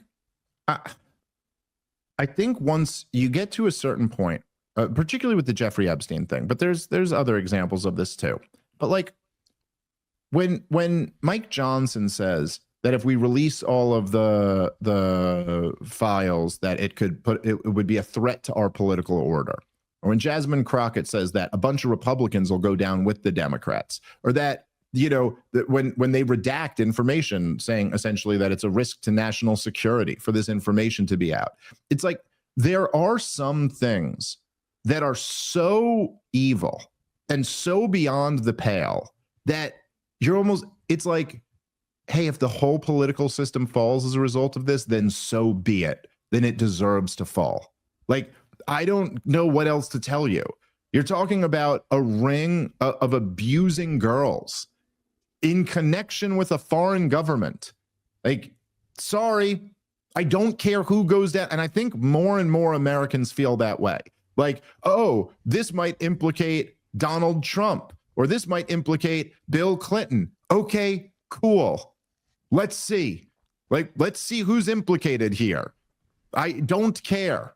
I don't like, and the crime that's being alleged here is so serious that it's crazy that anyone could even, it is on the level of like your husband or wife or boyfriend or girlfriend saying like, I can't let you look through my phone because it would destroy the foundations of our entire relationship. It's like, okay, then we need to look through it that much more, don't we? Because that's the whole point. And that's not a defense. Oh, shoot. Well, I mean, I don't want to mess up the whole thing we have here. It's like, no, the whole thing is a lie if this would destroy it. So let's look at that. All right, here. This is almost like It's Always Sunny or Dumb and Dumber stupid, where she might as well have just been on the news and gone, well, then we should be looking into that doctor too. I don't know. You know some other Dr. Jeffrey Epstein? Maybe he bad too. Yeah, really. Oh man. Okay, let's play the rest of this. To say it was a Jeffrey Epstein. He admitted that he did receive donations from a Jeffrey Epstein, so at least I wasn't trying to mislead people. Now, have I dug in to find out who this doctor is? I have not. So I will trust and take what he says is that it wasn't that Jeffrey Epstein, but I was not attempting to mislead anybody. I literally had maybe 20 minutes before I had to do that debate. Yeah, but people might see that and say, well, you're trying to. People might see that and say, it's amazing the kid gloves that they treat Democrats with. Because, yes, you only had 20 minutes. You did a sloppy job. And then you went out there that made an accusation that turned out not to be correct.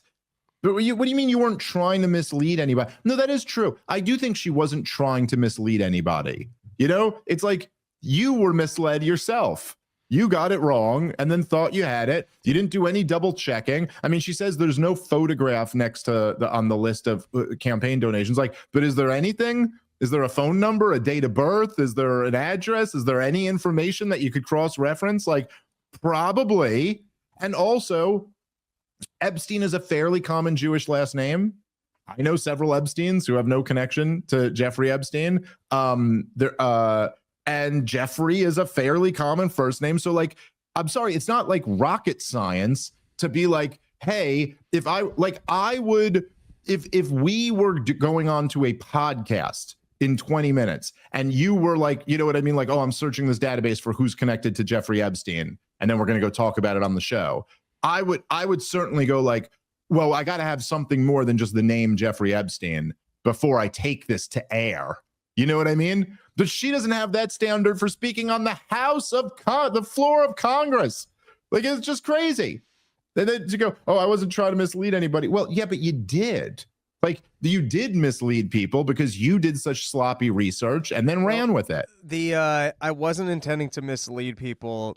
Firstly, it's nice to know that these people also have dumb staff. They're not just dumb people, but they have dumb staff. Yep. Now, not intending to mislead people, then you would go, oh, I only had 20 minutes and I had bad information. It wasn't my intention to mislead, and those actually weren't donors. But you knew that wasn't the actual Jeffrey Epstein, and you presented it in a misleading way.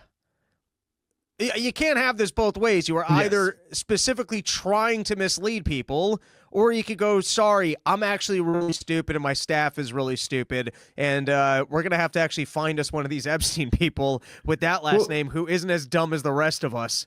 Well, it's literally, I mean, it's on the level, literally. It is going, if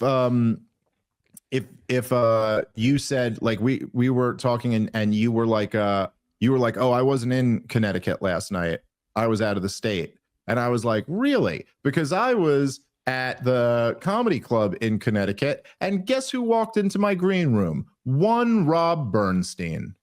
And then you went, wait, I didn't walk into your green room last night. And then I go, oh, I never said that.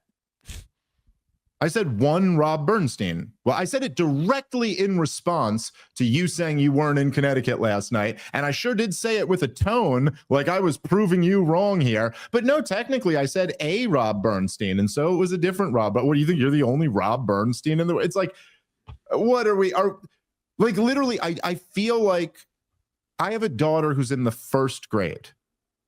And I mean this, I think at least my assessment of her and her friends is that if someone tried to like play that, they'd go, come on, we all know what you're doing here. Like, obviously, you know, like maybe not, but I'm pretty sure even amongst my first graders friend group, I don't think they could pull off. You know what? Let's just because we're coming up to the end of the show here, let's move on to the Van Jones clip.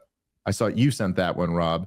This was fairly interesting too, because I just think, again, it's almost full circle to the thing at the beginning with that Obama speechwriter lady saying like, oh, we showed people about the Holocaust, but now they object to every single Holocaust. I mean, what's wrong? This thing really backfired. But anyway, here is Van Jones. He could just call the Justice Department right now. He could do it right now. He could just do it right now.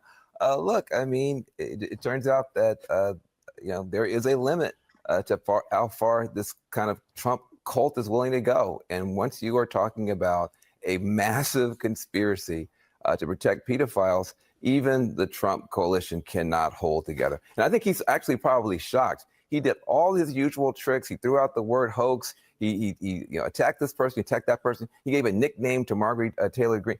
None of his tricks worked. And I think he's probably sitting there shocked that yes, there is gravity. Yes, there is a sun in the sky. And no, Republicans are not going to support you protecting a pedophile ring. He could just call the Justice Department right now. All right. What do you think, Rob? I think it's the only time I've ever seen that guy get something right. And yeah, it's amazing how much the Republicans fumble that they even allowed this guy to finally say something coherent.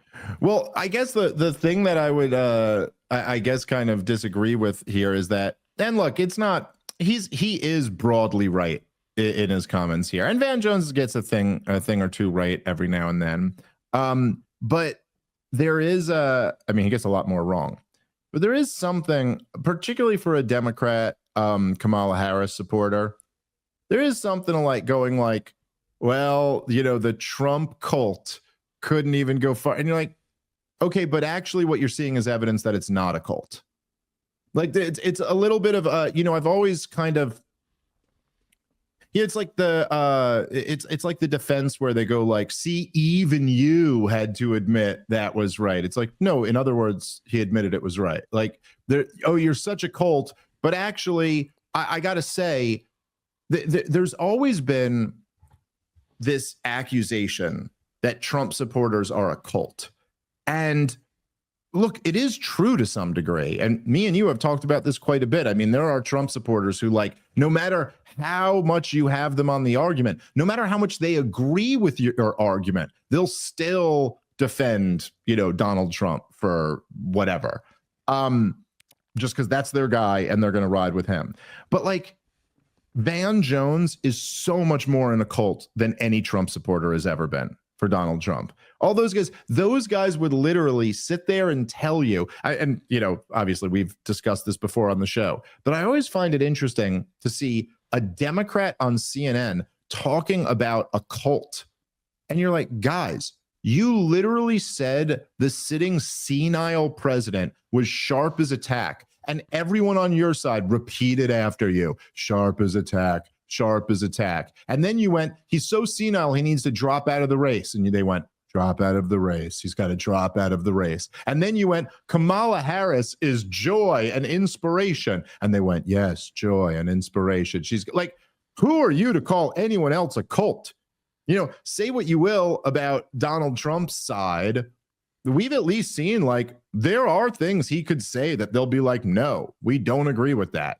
And this does seem to be one of them. Now, what Van Jones does have right there, and this is why I compared it to the thing at the beginning. Although, to be fair, Van Jones is admitting it. He's not denying it. But it's like, what Van Jones gets right here is what the Obama speechwriter lady and Mark Levin and all of them get completely wrong.